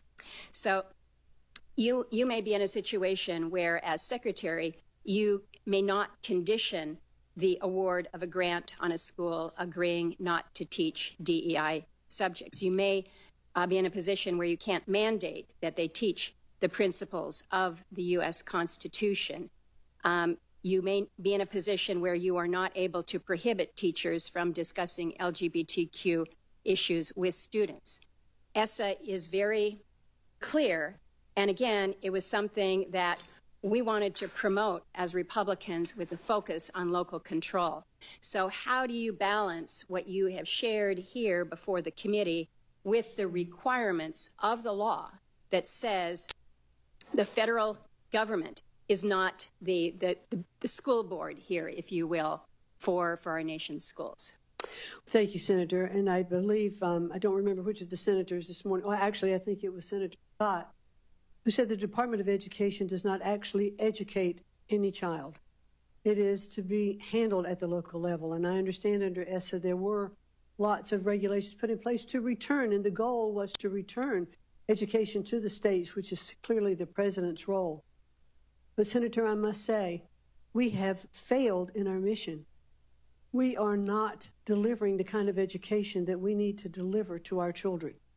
I believe, as does the president, the best education is closest to the child, that parents and the school officials who understand the needs of those children in those communities can best direct the education of those states, and states will be competitive. Governors have put in programs, for school choice, et cetera, and looking And what kind of results, are we seeing? I was heartened by the state of Louisiana in the recent NAEP scores that came out, that they had brought up their reading and their math scores by a considerable percentage because they went back to basics. They were teaching children to read and write and do arithmetic. And I think I heard superintendent of the Louisiana schools say that he used everything from flashcards to AI to make sure that the students were getting the basics in education. And that's what we have to get back to. Sounds like you're suggesting we need to amend or change ESSA. Senator Murkowski, I was asleep at the wheel. You're like way over. Senator Kane. I would never describe you as asleep at the wheel, Mr. Chairman. But thank you, Ms. McMahon. I enjoyed the visit we had in our office, especially our discussion about career and technical education. That's a huge passion of mine. When I asked you about public service loan forgiveness, the federal public service loan forgiveness program was put in place during the Bush administration, bipartisan Congress. It's been part of law since 2007. What is your position on public service loan forgiveness program? Well, certainly, and thank you very much. And it was good to visit with you in your office, Senator. Clearly, there are programs that have already been passed by Congress that do, in fact, grant loan forgiveness for public service. Our first responders, military, et cetera. And we certainly should honor those programs. And if we want stronger or more programs for loan forgiveness, then I think Congress should pass those programs and then we would implement it. So your commitment is, should you be confirmed, you will fully implement existing public service loan forgiveness programs that have been passed by Congress? Those that have been passed by Congress, yes, that's the law. That's very important because during the first Trump administration, Secretary DeVos and the Department of Education slow-walked approvals of public service loan forgiveness. 7,000 people over the course of 4 years were granted forgiveness under the programs. It was about a 3% acceptance rate of fully qualified applicants for public service loan forgiveness. During the Biden administration, more than 1 million applicants were approved for forgiveness, as was appropriate given the congressional directive, and more than 33,000 Virginia public servants were given public service loan forgiveness. If the Doge brothers or somebody else tells you we don't like these programs and we don't want you to implement them, I can count on you to stand up and fully implement them to benefit those who are entitled to the benefit by the congressional statute. Yes, because that's the law. Thank you for that. If there's no Department of Education, who will enforce the Individuals with Disabilities in Education Act? Well, I think that is something that I would very much like to understand more and look into. I mean, when IDEA was originally set up, it was under HEW, the Department of Health, Education, and Welfare. After the Department of Education was established in 1980, it shifted over there. I'm not sure that it's not better served in HHS, but I don't know. I haven't yet been able to be in, and if I'm confirmed, it is of high priority to make sure that the students who are receiving disability loans, disability funding, that is not impacted. It is incredibly important that those programs continue to be funded. My Virginia parents who have children with disabilities are highly, highly worried right now about the elimination of the Department of Education. Because the IDEA is about funding, and I know you've talked about that already, but it's also about enforcement. You would agree with me that there has to be vigorous enforcement of the requirements of IDEA. Well, I certainly agree that we want to make sure that that funding gets to those students, I'm and not it's asking not about defunding. funding. I'm asking about enforcement Well, of the yes, provisions. the programs have to have accountability. All the programs do. What role do you think the federal government should play in addressing the national teacher shortage? Well, boy, that is a really critical issue, that we're not attracting and keeping our teachers. One thing I think we need to make sure of, and I'm not sure it's a federal government policy, because that really should be at the state level. How are we educating and teaching and training our teachers? How are we making sure that they have the supplies that they need in their classrooms? We need to make sure that the funding is proper in the states so that they can support teachers. Let me say a word about funding. Just in the first couple of weeks of the Trump administration, here's what they have done with respect to the teacher shortage. They've canceled grants going to jurisdictions, including jurisdictions in Virginia, on teacher training programs that have been designed to reduce teacher shortages. There's also a national priority that I'm sure you're familiar with, national board certification for teachers. It's kind of giving teachers the ability to sort of up their professional credentials, and often local governments and occasionally the federal government will give an incentive, a financial incentive for upping your credentials. The Trump administration canceled the grant that goes to the organization that administers national teacher certification. I get it that the primary responsibility for dealing with teacher shortages is at the state and local level. But the federal government has played an important role in this, and there are important ongoing initiatives to help states deal with it that this administration is canceling, suggesting that they don't really prioritize having highly qualified teachers standing up in front of every classroom. My time has expired. Thank you, Mr. Chair. Thank you. Senator Hawley. Thank you, Mr. Chairman. Mr. McMahon, thank you for being here. Nice to see you again. Let me just say this. The last 4 years have been, in many ways, absolutely hellacious for students on our college campuses.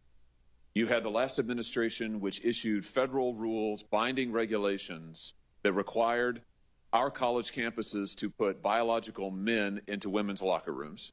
You've had multiple universities claiming the mandate, claiming the cover of the Biden administration, forcing women to accept biological men in women's sports.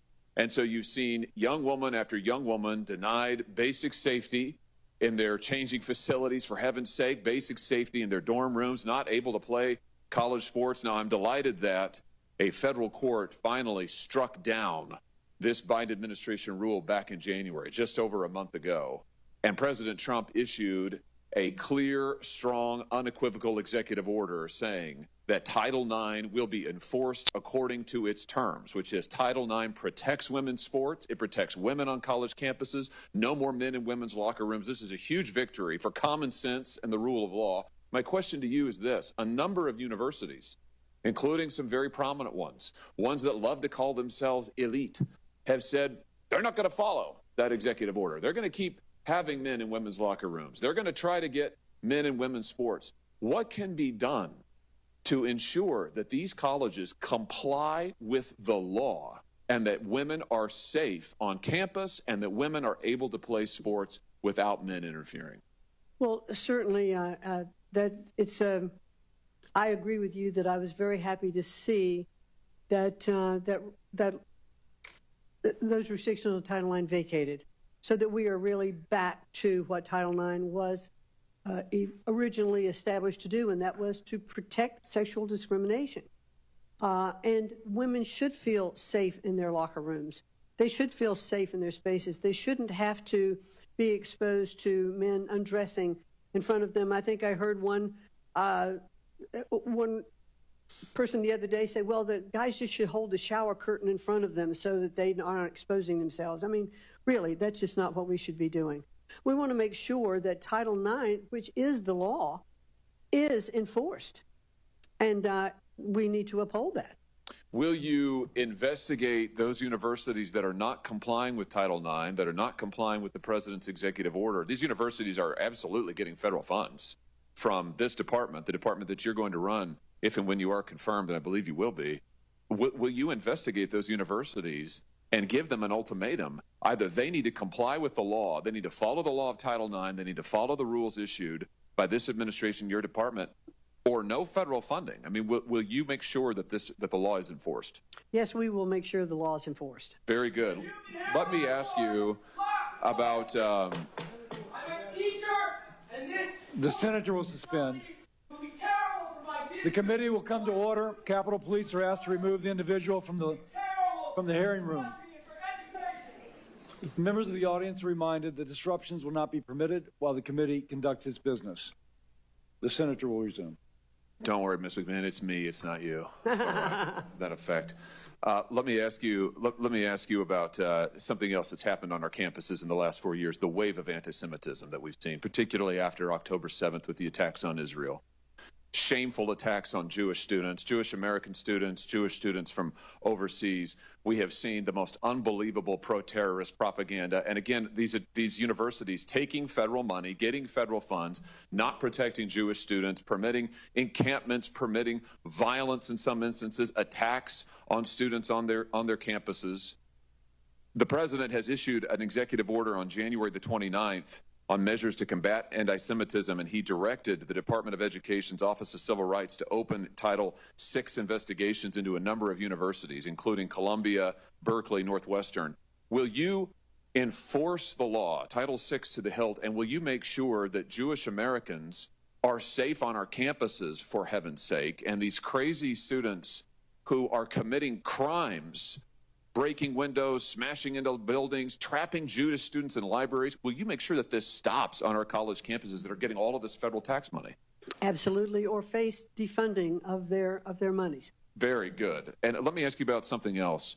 For students who have come to this country on a student visa, and as you know, that's a lot of people on our college campuses. For students who are here on a student visa, who have threatened their fellow students, threatened Jewish students, who have supported terrorist organizations, who have broken our law by trespassing or vandalism or acts of violence against Jewish students, will you see that those students, that their visas are revoked and they are sent home and they're not allowed to stay on our campuses under cover of our laws, committing crimes and threatening our own students? Will you return some common sense to our campuses in this way? Yes.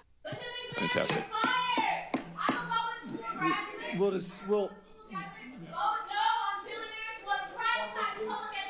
Capitol Police are asked to remove the individual from their hearing room. I'm not sure it's going to matter, but I'm going to remind members of the audience that disruptions are not to be permitted while the committee conducts its business. Please show people the regard you would have them show yourself if you're in this role. It may seem trite, but the rudeness of people who are trying to squelch others as they're trying to communicate in an incredibly public forum is just amazing, amazingly bad. With that editorial comment, I then go to Senator Hassan. Thank you, Mr. Chair, and welcome, Ms. McMahon. It was good to meet with you in my office a little bit ago. And I've been starting these hearings with a question I never thought I'd have to ask, and I'll cut to the chase with you because you've said several times that you will uphold the law, so I assume that if the President of the United States gives you a directive that breaks the law, you will instead do what you are legally required to do rather than his instruction. The President will not ask me to do anything that is against the law. Well, the last month has told us that it is quite likely he may, but I am going to take you at your word that you will enforce the law because you've said it several times today.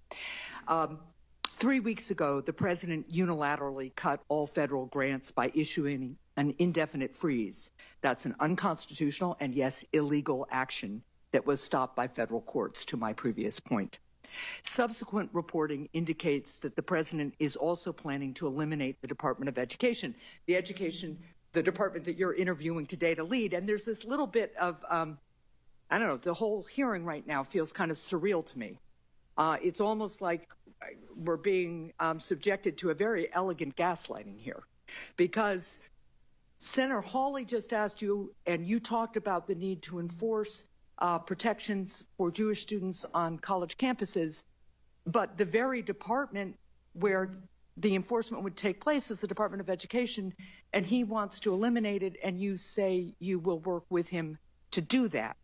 Similarly, you've talked about the importance of apprenticeships and other kinds of career and technical education, really important. There's bipartisan support for that here. The Republicans are in charge. We have bipartisan bill after bipartisan bill.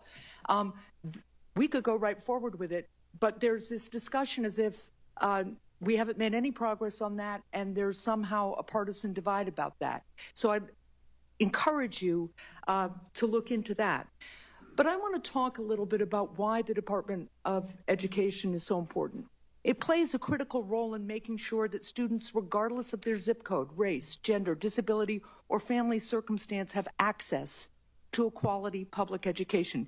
It was established because Congress recognized that the country has a compelling interest in ensuring that all of our kids become self-sufficient members of our workforce and our civil society. New Hampshire schools rely on federal funding of about $2,000 per student to provide that public education. What would you say to parents in my state who are concerned about the president's attempt to cut all federal funding to New Hampshire and to eliminate the Department of Education? Are you telling parents that their children should lose access to special education services, for example, or lose access to trained teachers or school nurses? Well, thank you, Senator, very much. Let me just object to one point, and that is that, the residents in the state of New Hampshire should not be concerned that federal funding is going to be removed from their schools. How they get that federal funding may change. My time is limited. What department do you suggest would then administer that funding? Which funding? The special education funding. Special education, I think it could very well go back to HHS, where it started. All right, so I just want to be clear. You're going to put special education in the hands of Robert F. Kennedy Jr. Now, I want to talk about IDEA a little bit more. I want to turn to a specific issue regarding the president's plan to eliminate the Department of Education. What does the Individuals with Disabilities Education Act promise? It promises that we're going to take care of these students, that they're going to be provided with assistance that they have in the schoolrooms, the technology that they need, the assistance. And you and I talked a little bit about that with your own child. IDEA guarantees children with disabilities a free, appropriate education. What is the federal investment promise to states under IDEA? What's it supposed to be? In terms of dollar amounts? Yeah. I'm not sure. The federal government committed back in 1975 when it passed IDEA to pay 40% of the average per pupil expenditure for special education. You know what the federal government actually does? I think it's around 14 to 18% at this point. It's about 15%. But it's an appropriated amount from Congress, though, and so Congress needs to appropriate those dollars to spend. That's right, but the President of the United States is proposing, and the Republicans in Congress are proposing massive tax cuts for billionaires, and they're trying to pay for it by massive cuts to education and other services. And just so you know, New Hampshire would lose $60 million in IDEA funding if IDEA were eliminated. My time is almost up. I'm just going to say this. The reason the Department of Education came about in about 1975, IDEA was passed in 1975. 1979 was the department. And Mr. Chair, I'll take just a second here. But people need to understand, people like my son, we talked about him. Before IDEA, before the Department of Education existed, state and local schools did not educate these kids. They barred them from the classrooms. These kids were institutionalized and abused. There is a reason that a Department of Education and IDEA exists, and it is because educating kids with disabilities can be really hard. And it takes the national commitment to get it done. And that's why so many people are so concerned about this proposal to eliminate the department, because they think kids will once again be shoved aside, and especially kids with disabilities. Thank you, Mr. Chair. Thank you. Senator Scott. Thank you, sir. One of the things that you and I had an opportunity to talk about a number of months ago, I actually believe that competition does, in fact, increase the production as well as improve the outcome. Typically, whether it's private sector, frankly, it's public education, I think competition is a key component to making things better and typically cheaper. I think charter schools is a classic example of that. Typically speaking, some of the most successful schools in the country, think about Success Academies in New York City, where you have 83% minorities who are consistently ranked in the top 5 high schools in the state because all kids have high potential of learning. I think that we need to make sure that every parent has choice so that the kids have the best chance at life. By the way, I think that public schools are part of school choice from my perspective. Public schools, private schools, charter schools, virtual schools, homeschool. I want the parents to make that choice because they care the most about their kids. I know some people think it's the teachers' unions. I think it's the parents. Love to hear your thoughts. I'm sorry. I'd love to hear your thoughts. Oh, absolutely. I agree that competition is, I think, very key. When I first started to take a look at education, I was reading the Sunday morning paper in Greenwich, Connecticut, and I saw that public schools in Greenwich, Connecticut were not meeting the levels of No Child Left Behind. And I couldn't understand that. One of the richest communities in the country, how could there be this kind of achievement gap between students, from lower income areas to upper income areas? And so I tried to meet with the superintendent to talk about that article. I couldn't meet with her. I eventually talked to the governor. And the governor said to me, if you're really interested, let me introduce you to some people. And she did. And I started talking to the folks who were developing charter schools in Connecticut, a woman named Daisha Toll, and I visited those schools, and I saw how much better those children were performing. They were rapidly coming up to grade level reading and doing math. They were teaching differently. And I thought, this is a real opportunity. This was a charter school, which is a public school. Yes. And in the state of Connecticut, it's not fully funded. The facility is not provided. And so it's a public-private partnership to make sure that these schools are offering choice and competitiveness. So we saw it was clear evidence how those schools provided an opportunity for students to succeed. Awesome. You only have 2 minutes left. That was quick. Maybe I have as much time as I want. I'll be the chair for a few minutes. It's great. Oh, my goodness gracious. Never mind. I didn't see that hammer you had there. So back in 2017, I started working on creating a definition in higher education for anti-Semitism. I thought then that we were seeing a little uptick, and having been raised in the Deep South, I'm familiar with discrimination and the challenges that come with, unfortunately, the color of people's skin and or the religious beliefs. And if you look at the level of hate that we've seen recently on college campuses towards our Jewish students, I find it disgusting, frankly. I hope that you will commit to investigating reports of anti-Semitism to the full extent of the law, especially on college campuses around this country. Yes, absolutely. There should be no discrimination of any form. But, I fully believe that there should be First Amendment protection for discourse and for freedom of speech. But when you become involved in activities that are actually endangering the students that are on campus, then that is not what should happen. And those schools that accept federal funding that allow that to happen should face defunding. Thank you. And my last question, I know that many of us on my side of the aisle think that DEI is about power more than it is about anything else.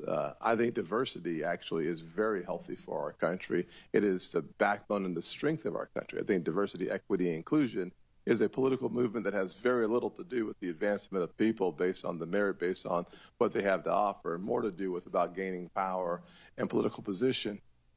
President Trump and I worked a lot on HBCUs, historically black colleges and universities. He was able to take that funding to the highest level in the history of the country. He was the first president and the only president to make that funding permanent. There's no doubt that our country still struggles with the issue of race, but one of the shining examples of a merit-based system that helps those who do not have see the perspective that the American dream is for them. I hope that you will commit to continuing the efforts of President Trump on supporting historically black colleges and universities. Yes, as a matter of fact, I met with the president of Howard University a week ago, and we sat and talked through a lot of the different programs that are offered there. And I was very impressed, and I understand that I believe that I'm an honorary Board of Regent member. That may not be the right description by virtue of if I am confirmed as the Secretary of Education, and I look forward to continuing those programs. And with my last 5 minutes. Make it fast. Okay, I'm done. Thank you, Senator Scott. I see Senator Hickenlooper jumped in front of the freshman. No, I'll yield to the freshman, just out of deference to her frosh status. Okay. Senator Blunt Rochester, you're recognized for 5 minutes. Thank you so much, Mr. Chair and Mr. Hickenlooper, for that sharing of the time. I will first start out by acknowledging that today here with us are representatives from the Delaware State Education Association. And I want to thank them and all of their members for being here in Washington, but more importantly, for what they do for the students and families in the state of Delaware. I also want to thank you, Ms. McMahon, for taking the time to come and meet with me and talk about a myriad of issues. I especially appreciated your candor in our meeting. And, you know, as I'm sitting here watching the passion of the participants, of the members, it is clear that education is so important to this country. And I am clear-eyed about the challenges that we face in accomplishing the goal of ensuring that all students are able to be prioritized. I shared my concerns about the call to abolish the department. I am particularly concerned, as a former cabinet secretary myself, cabinet secretaries do have the influence, the power, the responsibility to share what is good, what is bad, what is wrong. And so I understand waiting until you get into a position to figure some things out, but there are core basic things like, do we have the confusion that people have over this executive order on diversity? They are scared. The fact that school kids are afraid to come to school, maybe because of their status, we're hearing all kinds of stories, and that's why this hearing is so important. That's why this position is so important. And I'm just a little confused because part of the reason why it was created was because in HEW, children were buried into these big departments. Why do you think that a department that is focused and that really is dealing with children, whether it's civil rights, disability, providing the checks and balances, why do you think that it is better to stick the functions of dealing with children with disabilities in a huge department that will not have the same priority? Thank you very much, Senator, for that question. The bottom line is because it's not working. Department of Education was set up in 1980, and since that time we have spent almost $1 trillion, and we have watched our performance scores continue to go down. I do believe that it is a responsibility to make sure that our children do have equal access to excellent education. I think that that is best handled at the state level, closest to the states, working with state administrators, teachers, parents, who should have input into their curriculum. I have only 2 minutes, and I just want to follow up. Do you believe that any school benefiting from taxpayer dollars should be required to follow federal civil rights laws?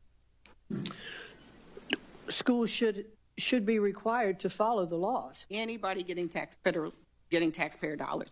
And so that's good. So private schools should not be able to turn away a student with a disability or a student based on their religion or their ethnicity or race. Well, private schools aren't taking federal dollars. But I'm saying, so they have the ability to say that if they do not believe that they receive them. Well, if they believe that they cannot best serve that student and they're not taking federal dollars, then they have the right not to accept that student. But I'm speaking specifically when we talk about, there's a lot of conversation about vouchers. If private schools take federal dollars, can they turn away a child based on a disability or religion or race? Well, I think that there are also some public schools who are saying that they don't have the... Really just a yes or no? No, it's not. It really isn't. For me, if you want to follow up, because I'm kind of running out of time. Okay, I'd be happy to follow, and I'd look forward to following up with you to discuss that. Thank you very much. Okay, because this is one of the big concerns that we hear about. Also, I believe that as a country, as I said, we've benefited from checks and balances. It's a hallmark.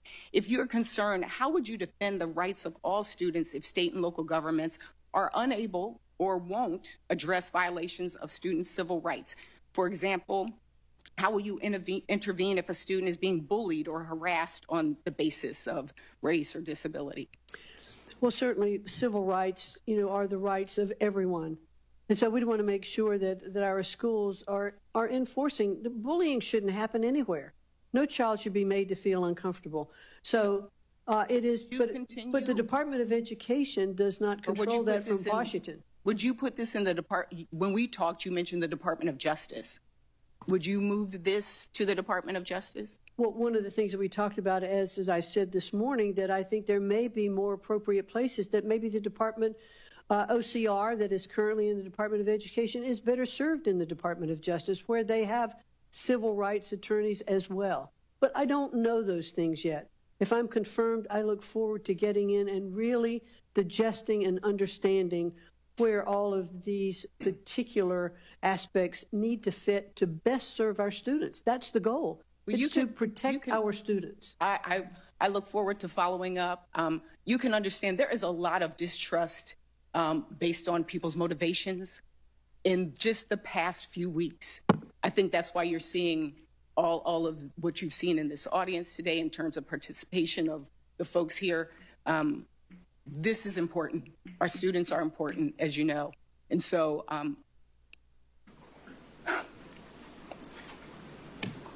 I really hope that this administration and that you will recognize that there are students, there are teachers, there are parents that need the support and the help. And we hope that you will continue as well with your support of HBCUs. Thank you, I yield Senator. back. Thank you so much, Thank you Senator so Marshall. much. Good morning, Ms. McMahon. Good to see you. Thank you. Good to see you, too. You bet. Ms. McMahon, when I speak to youth, I typically talk about the three pillars of my life: faith, family, and education.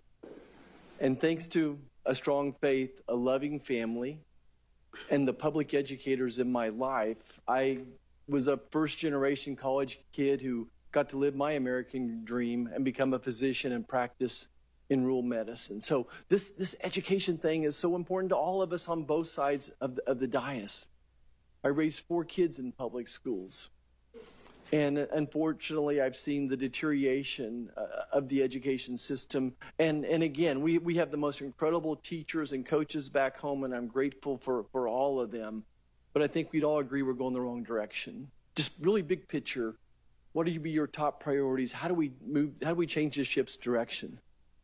Well, certainly the president has given a very clear directive that he would like to look in totality at the Department of Education and believes that the bureaucracy of it should be closed, that we should return education to our states, that the best education is that closest to the kids, and that we should work with our local schools, with our superintendents, with our parents, to make sure that the education that our students are getting are the ones that is best for them. It's not one-size-fits-all education policy throughout the country. Governors have taken great strides in implementing school choice, making sure that schools have the funding that they need. And we've seen public education in those states actually improve. There have been studies to show that. And so I'm very hopeful that we will get back to the basics of education so that our children can read when they leave 3rd grade, and that 8th grade students can do math and reading proficiency. Today, only one third of high school students graduating can read proficiently. That means 2/3 can't. We are failing our students, our Department of Education, and what we are doing today is not working, and we need to change it. Thank you. Ms. McMahon, should biological boys be allowed to compete against girls in sports? I do not believe that biological boys should be able to compete against girls in sports. And I think now that they certainly not only have the people spoken, because that was something that President Trump ran very hard on, but also the court has spoken.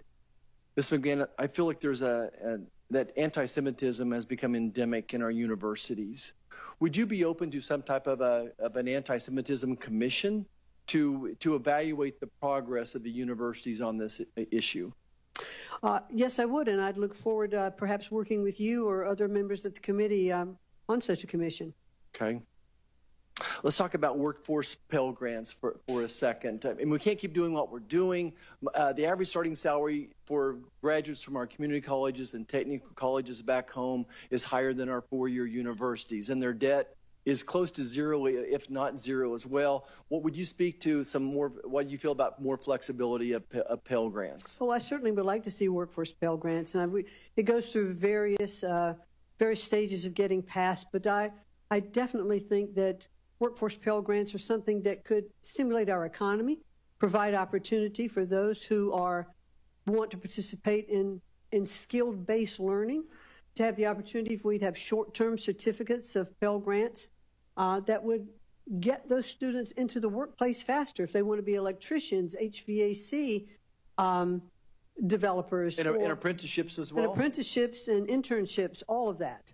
Well. In fact, in the first Trump administration, I was part of, with SBA and working with the Department of Labor, of making sure that there were more apprenticeship programs across the country, because those are very, very vital to the growth of not only our economy, but our businesses in general. Thank you, Ms. McMahon. I appreciate your answers and look forward to supporting you. Again, education is so important to all of us. To live that American dream, we need a strong education system. I know you're committed to that as well. Thank you. Mr. Chairman, and I yield back. Senator Hickenlooper. Thank you, Mr. Chair. And thank you, Ms. McMahon, for your public service and for coming back and going through all this. Again, I thought when you were talking to Senator Blunt-Rochester, your comment that bullying shouldn't happen anywhere is true. Is absolutely true. It shouldn't happen in schools. It shouldn't happen in homes. It shouldn't happen in government. And I'm not going to go over. I agree on the things so much you've covered, anti-Semitism, and making sure that there's great clarity around that. I want to talk a little bit about history and the teaching of history. I used to talk about topophilia, which means love of place, and I believe it's a basic building block of economic development of people's affection for a place, and that affection comes largely through the teaching of the history of that part of your state or your county, however that gets broken down. But I think teaching every part of our history is important. Colorado, some of the worst parts of our history, Governor Ralph Carr, a Republican governor who's one of the few Western governors who, when we were putting large detention facilities together for Japanese Americans during at the beginning of World War II, he said not only we're not going to support that, but any Japanese Americans who want to come should come to live in Colorado and live freely. We had the Sand Creek Massacre, where Colorado volunteers slaughtered almost 200, mostly women and children. But I think you mentioned in your testimony that the importance of teaching true history. And I understand the emphasis on positive, but I want to make sure that we agree on the teaching of all of it, both positive and negatives, just because as an entrepreneur, you learn more from your mistakes than from what you do right. And I think making sure that we don't gloss over the troubling parts of our history that we're not letting that slip behind us. Well, clearly, I do agree that we should teach our history, the true history, the good, the bad, and the ugly, because we don't learn unless we recognize our mistakes. I will say that the Department of Education does not establish curriculum, but that is handled at the state level. But clearly, I am in favor of our history being taught exactly as it happened. Right. Well, I appreciate that. And it's funny that a lot of people don't. So it's good to get that on the record. We talked a little bit about apprenticeships and the importance of apprenticeships. I think the comment you made just that almost 2/3 of our kids, when they graduate from high school, cannot read proficiently is a disgrace that we should all not accept. And as I think as you recognize, it's not that we don't have good teachers. I think we have great teachers in every state. It's a very powerful statistic that in almost every survey, parents think that the school systems are broken except theirs. They think their school is pretty good. And I think that's a reflection of the quality of teachers we have. But this notion that everybody should go to college, I think is prevalent and persistent. That you've talked about the importance of alternative career pathways. When you were in the office, we discussed this.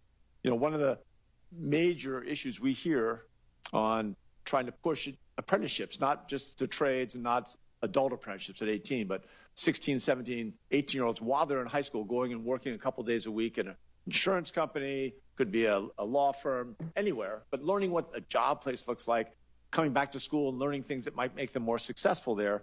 One of the problems is that type of an apprenticeship, so many of the academic advisors are just focused on that 4-year college track. And that's what the parents are kind of expecting. They may not even realize what apprenticeships are around there. But what can you do as Secretary of Education to share with high schools all across America that these other alternative pathways are available? Well, certainly I've been on the record even when I ran for the Senate in the state of Connecticut. I ran twice and didn't win, but I always talked about how we needed skills in our country that we did not have the trades that we need to have today. But I also talked about how parents, I think, are encouraging their children only to go to college and not necessarily recognizing that there are other avenues that those children could pursue. I clearly was a parent who were pushing both my children to go to college, but I realized today that there are other opportunities for students to succeed and enter into a pathway that they will be successful in their lives. So I think apprenticeships, internships, working the public-private sector to make sure that we have our curriculum that is designed for the needs of the communities and business. I think that's incredibly important. It's one of the things that we've striven to do at Sacred Heart University that I sit on the board of education. What are the needs of the community, and how can that curriculum be structured to satisfy that need? And that's, I think, critically important. Great, and we're out of time. Of course, I've got millions more questions. Maybe we'll continue that discussion. I appreciate you being open about not wanting to end the Department of Education completely, and not your willingness to look at Pell Grants on a larger scale. Thank you. Senator Banks. Thank you, Mr. Chairman. Just as a side note, I'm struck by the outburst of some of the protesters in the room, and a number of them have told us that they're teachers. Can you imagine them teaching, these people teaching our kids in classrooms across America, and they come here and act like children with outbursts and try to prevent us, in an attempt to prevent us from doing our job to move you forward, to do the important work that you have to do. For me, that's what this is all about. I have 3 daughters who are in grade school in public schools, and I want to get politics out of the classroom. I want political flags and political statements and ideologies out of the classroom, and I want teachers to teach our kids and prepare them for the jobs of the future.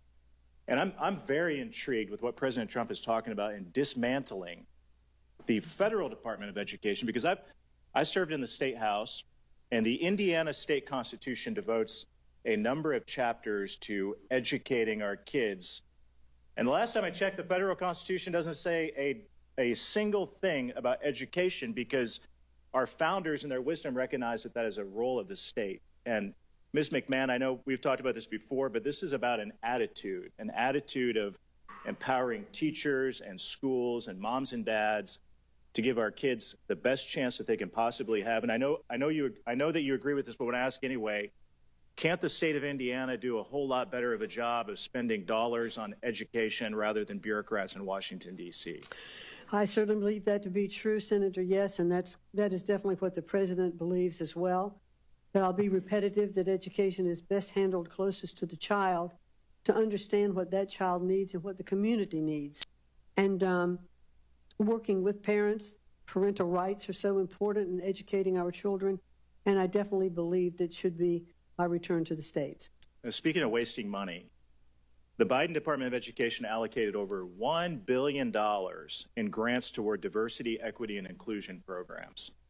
And that included $4 million toward a, quote, culturally responsive computer science camp for high schoolers, $1 million to train elementary teachers in Iowa on, quote, equity-centered education, $38,000 for a one-day session with a, quote, equity consultant in Michigan, countless dollars toward race-based hiring, which is unconstitutional and unlawful, by the way.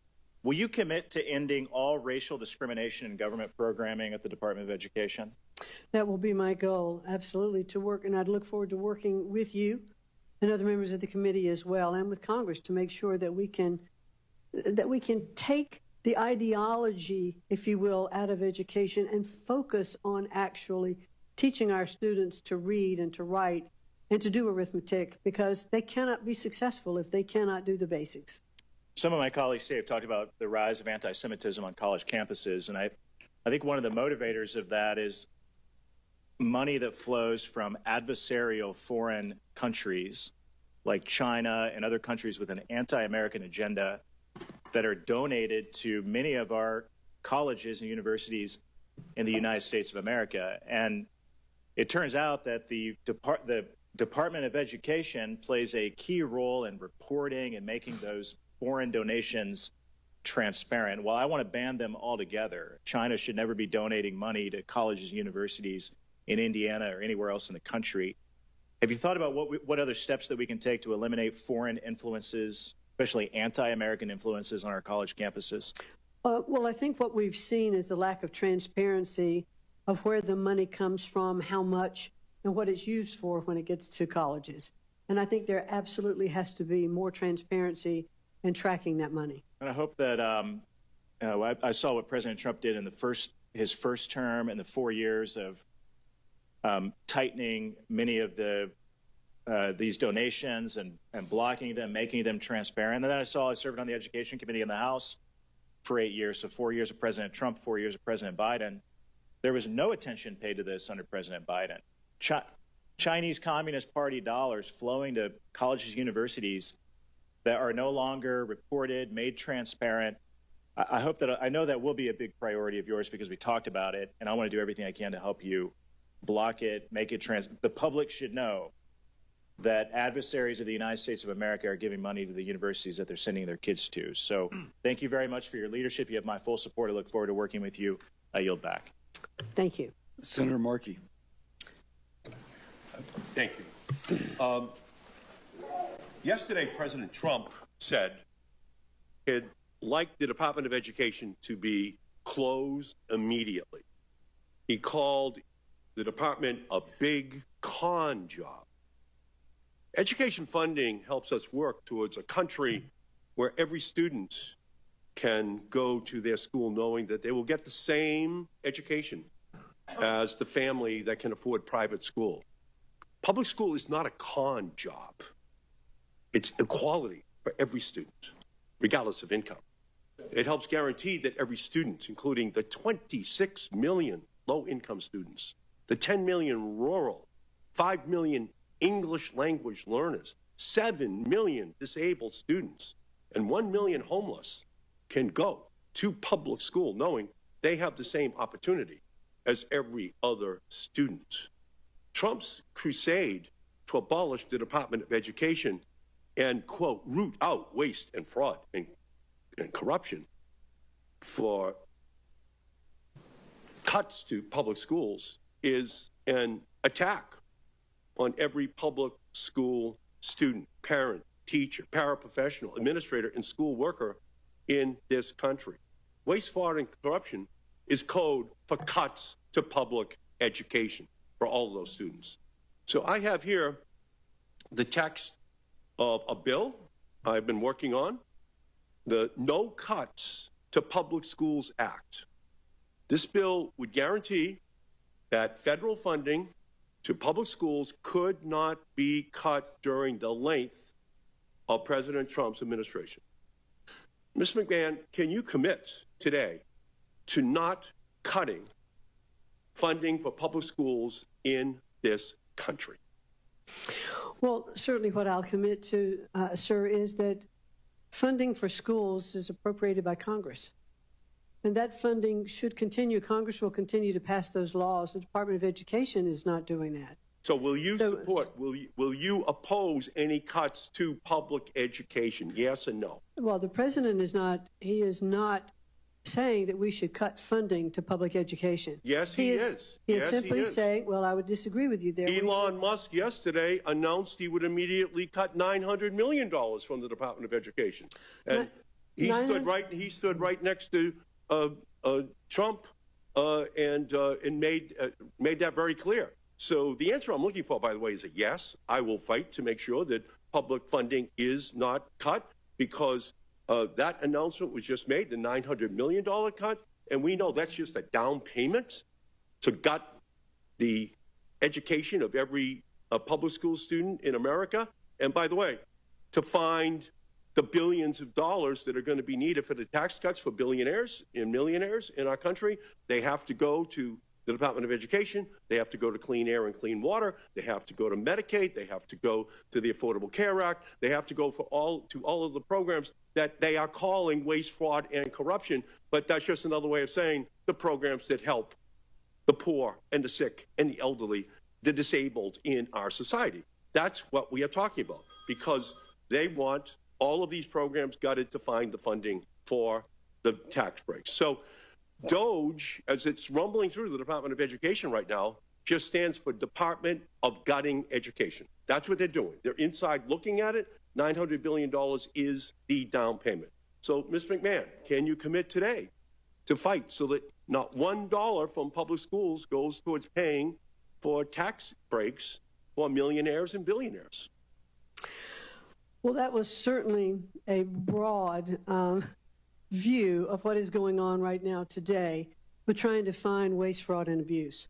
The DOGE groups that are in the Department of Education, from my understanding, have looked at competitive contracts that are bidding, and let's see where that money's going. How's it being spent? I'm not there. If I may, Senator, what they're doing, you've asked me a question. I would really like the opportunity to answer. What they're doing is first they announce the cuts, then they go to find where it is. So it's all backwards. And again, we know what the plot is. And ultimately, the answer I'm looking for is a yes, because if even $1 flows away from an educator or a student towards a billionaire tax break, that will be immoral in our country. Immoral. These kids deserve the funding which they are receiving. And Donald Trump and Elon Musk should be ashamed that they are working harder for billionaires than they are for working families, for these kids who need help. 90% of disabled of students go to public schools. 95% of students with disabilities go to public schools. And Trump and Musk want to take from those students to give to billionaires. That is immoral. It's wrong. It's unjust. And we're going to fight it every single step of the way. Thank you, Mr. Chairman. Thank you, Senator Markey. Senator Moody.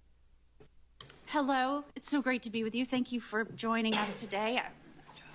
I'd like for you to have some time to answer some questions. Wouldn't that be unique? I'm wondering, one of my very first important questions is it harder to sit composed and calm and focused among a bunch of WWE wrestlers, or is it harder to sit in this hearing with people popping up and yelling at you all the time? I can stay pretty composed and focused in either environment. As you know, the United States Department of Education provides more than $120 billion in grants, and much of that flows through to our public university systems. And the Higher Education Act makes a condition for higher education to receive a single dollar of that money, that higher education institution has to be accredited. Now, that's not by the Department of Education. That they have delegated that to a private entities of persons that aren't accountable to voters, aren't accountable to the president, and they decide who's accredited, which institution actually is eligible to get all that money. In Florida, we have had the experience that our post-secondary institutional accreditor, the Southern Association of Colleges and Schools Commission on Colleges, also known as SACS, has decided that it will threaten that accreditation, meaning threaten our federal funding, if we even suggest that maybe a former policy leader, lawmaker, conservative might go into leadership in a university. Or one of my dear friends, Senator Scott, former Governor Scott, had suggested that he was going to go on campus and speak about hazing. Seems pretty expected. As a parent, I would want that. And our accreditation was threatened. Even in North Carolina, when they wanted to institute a policy focused on, or excuse me, a program focused on ideological diversity, their accreditation was threatened. As Attorney General of Florida, I sued. I think there's a constitutional problem with the Department of Education delegating that authority to a private organization who dictates whether someone can get federal funding and tries to insert their own preferences and policies down into the education policies of a state and force it on our educational institutions. So I wanted to talk to you a little bit about that today. I don't think it's just frustrated Florida. I think, yes, we were one of the first states to stand up and fight and go to court and try and stop that. But a lot of the themes that you're hearing, especially with some of the nominees, are we're trying to stop unelected bureaucrats or unelected people in these private organizations that have been either getting a lot of authority or a lot of federal money pushing policies into the states, and we don't think that's right. So I wanted to talk to you. Do you think that's right? No, I don't think that's right. And if you're confirmed, which I expect that you will be, and I hope that you are, I'm very impressed not only with your some of your educational participation in your own state, but your managerial experience. I think we need that right now. But will you commit to me that you will look into some of the regulations and guidance documents that relate to higher education institutions being able to change their accreditors? Yes, definitely, and I'd look forward to working with you on that. And there's been a lot of issues raised about these 5 to 7 accreditors that are the ones that are deciding these fates today, and I think that needs to have a broad overview and review. It may be that we have to look at the accreditation process, and as Congress, you might need to amend the Higher Education Act to make them more accountable. But I do believe, and we're still in litigation, I say we, I'm trying to change hats now as Senator Moody, but Florida is still in litigation about this issue because I do think it's a constitutional problem for an agency to delegate that kind of authority over to a private organization. And I think a lot of that delegation is really where you're seeing states getting frustrated, people getting frustrated, because in these agencies and in these private organizations, you're seeing an ideological agenda, a policy-driven agenda, and people that are willing to implement it, whether they have the authority or not. And I believe that is where you're seeing so much frustration and why you saw such an overwhelming expectation that this president change things. And I think you're going to help him do that. And I, for one, am looking forward to that. Thank you. Chairman. Thank you very much. Thank you, Senator Moody. Now it is Senator Kim's turn. Yeah, thank you, Chairman. Thank you for coming before us. I guess I just wanted to jump in. I've heard a couple times you mentioned that you believe that Congress would need to be involved if there is an effort to abolish the Department of Education. That's right? Correct. Do you know if President Trump shares that sentiment? I've heard President Trump recently, over the last couple of weeks, in conjunction with his fervor to shut down the bureaucracy of the Department of Education, he has also stated that he will work with Congress to make that happen. Do you know if Elon Musk, have you had any conversations with him about the Department of Education? Him I have or not. his team?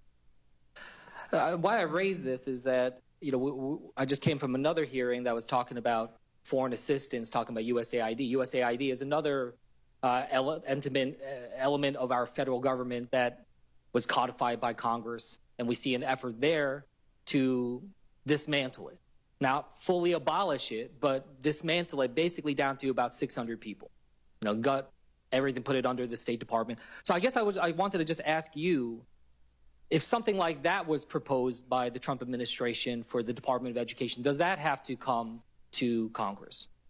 Certainly there are departments that I believe that are in the Department of Education by statute, and those have to be looked at. And could they be moved? What elements of the Department of Education are those that are protected by statute? I believe IDEA is. I think Title I is. And I'd like to discuss that, look into it and discuss it more fully with you. But for those that are not codified by statute, you're saying those are ones that the executive branch can do as they please? I think that I would like to look into that more. Why I kind of mentioned this as well is that, just in the first couple of weeks here, we had a lot of conversation about the surge of anti-Semitism, our strong support, and making sure we're protecting students from that type of harassment, from that type of intimidation. Absolutely something we need to stand against in terms of anti-Semitism. But I guess I was alarmed because what we ended up seeing is that multiple attorneys and other staff members of the department's Office of Civil Rights have been placed on administrative leave with no notice, no explanation. and some of them were in the process of investigating cases directly related to anti-Semitic harassment. So I guess I wanted to just ask you, is that something you would support? You know, do you think that that's the right actions that we should be taking at this time that we see such a surge in anti-Semitism? Well, Senator Kim, I know it's not a great comfort for me to say this morning that I am not yet confirmed and have not yet been in the department. I don't know about all the administrative people that have been put on leave. I want to look into that. I want to understand it. I want to assess the department. I can't do that unless I'm confirmed and I get there, but I would certainly be willing to come back to you with a more specific answer. But does that concern you at all if, you know, if you were confirmed, would you make that a priority to go and see whether or not this is going to impact our ability to respond to anti-Semitism?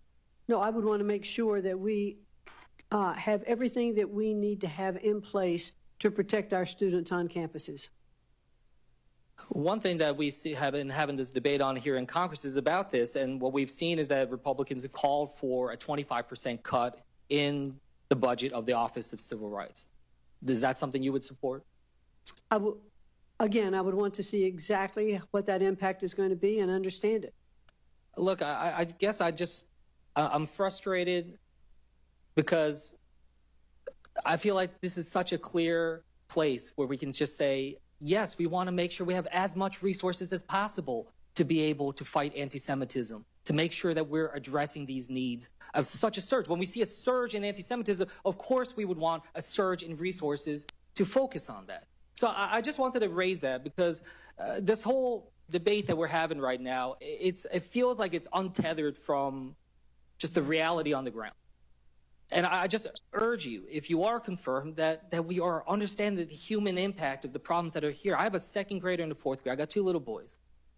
And I just had their parent-teacher conference. And yes, we talked through the performance of my kids, the data that NAEP and others are used, the Institute for Education Sciences. Now we're seeing $900 million cuts to that coming out from Elon Musk and his team. But I just raised this is the reason why teachers are concerned right now is not about their own salaries and their own careers. When they talk to me, they talk about the kids. They talk about the kids. That's I find that to be so powerful when these teachers, they're saying, look, like, I'm not asking about my own career. I'm asking about the kids. So just as you proceed, just remember that. Parents are very scared right now. Now yield back. Thank you, Senator Kim. Senator also Brooks. Thank you so much, Mr. Chairman. I'd like to just begin my remarks. Hello. Thank you so much, Ms. McMahon, for being here today. And I'd like to just begin, follow up with what my colleague said and address what I regard as very disparaging comments. I'd just like to say first by one of my colleagues regarding the educators who have come here today. And in the same vein as Senator Kim, the educators who are here, my colleague referred to them as these people and said, who would want to be taught by these people, the passionate educators who have come here today, not on behalf of themselves. They're here on behalf of our children. And I want to address how shameful it was to say who would want to be taught by them. They are exactly the kind of people who we want teaching our children. The question I have for you today, I know your parents were civil servants, and so you recognize the importance that they bring to their work, the care and concern that they bring to their work. And I have been very concerned regarding the treatment of many of our civil servants, those especially in the Department of Education. You may know that last night a number of them were laid off with 15 minutes to have their computers turned off, access to it, just treated really horribly. So the question I have for you, because one of my constituents on a town hall I hosted last night with 17,000 Marylanders said that they are working in a culture of fear at the department, and that civil servants at the department don't know who will be fired next, have little guidance, and feel like they can't do their jobs, and they care very much about the work they're doing. So how will you address the culture of fear in an environment where civil servants, both Democrats and Republicans, who are working there are feeling undervalued and attacked by this administration? Well, thank you very much for that question, Senator. And it's always difficult to downsize. It's always difficult to restructure and reorganize in any department. I have faced that, in the business world, because you know that you do impact people's lives.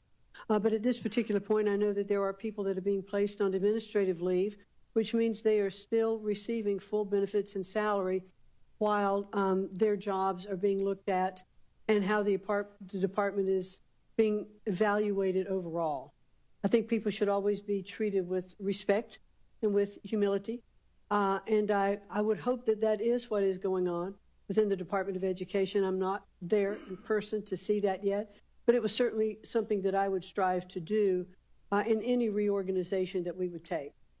Okay, and I'd also like to ask you regarding the president's targeting of legally binding collective bargaining agreements. He has really targeted those, to ask you whether you will commit to abiding by the agreement and upholding civil service employment protections.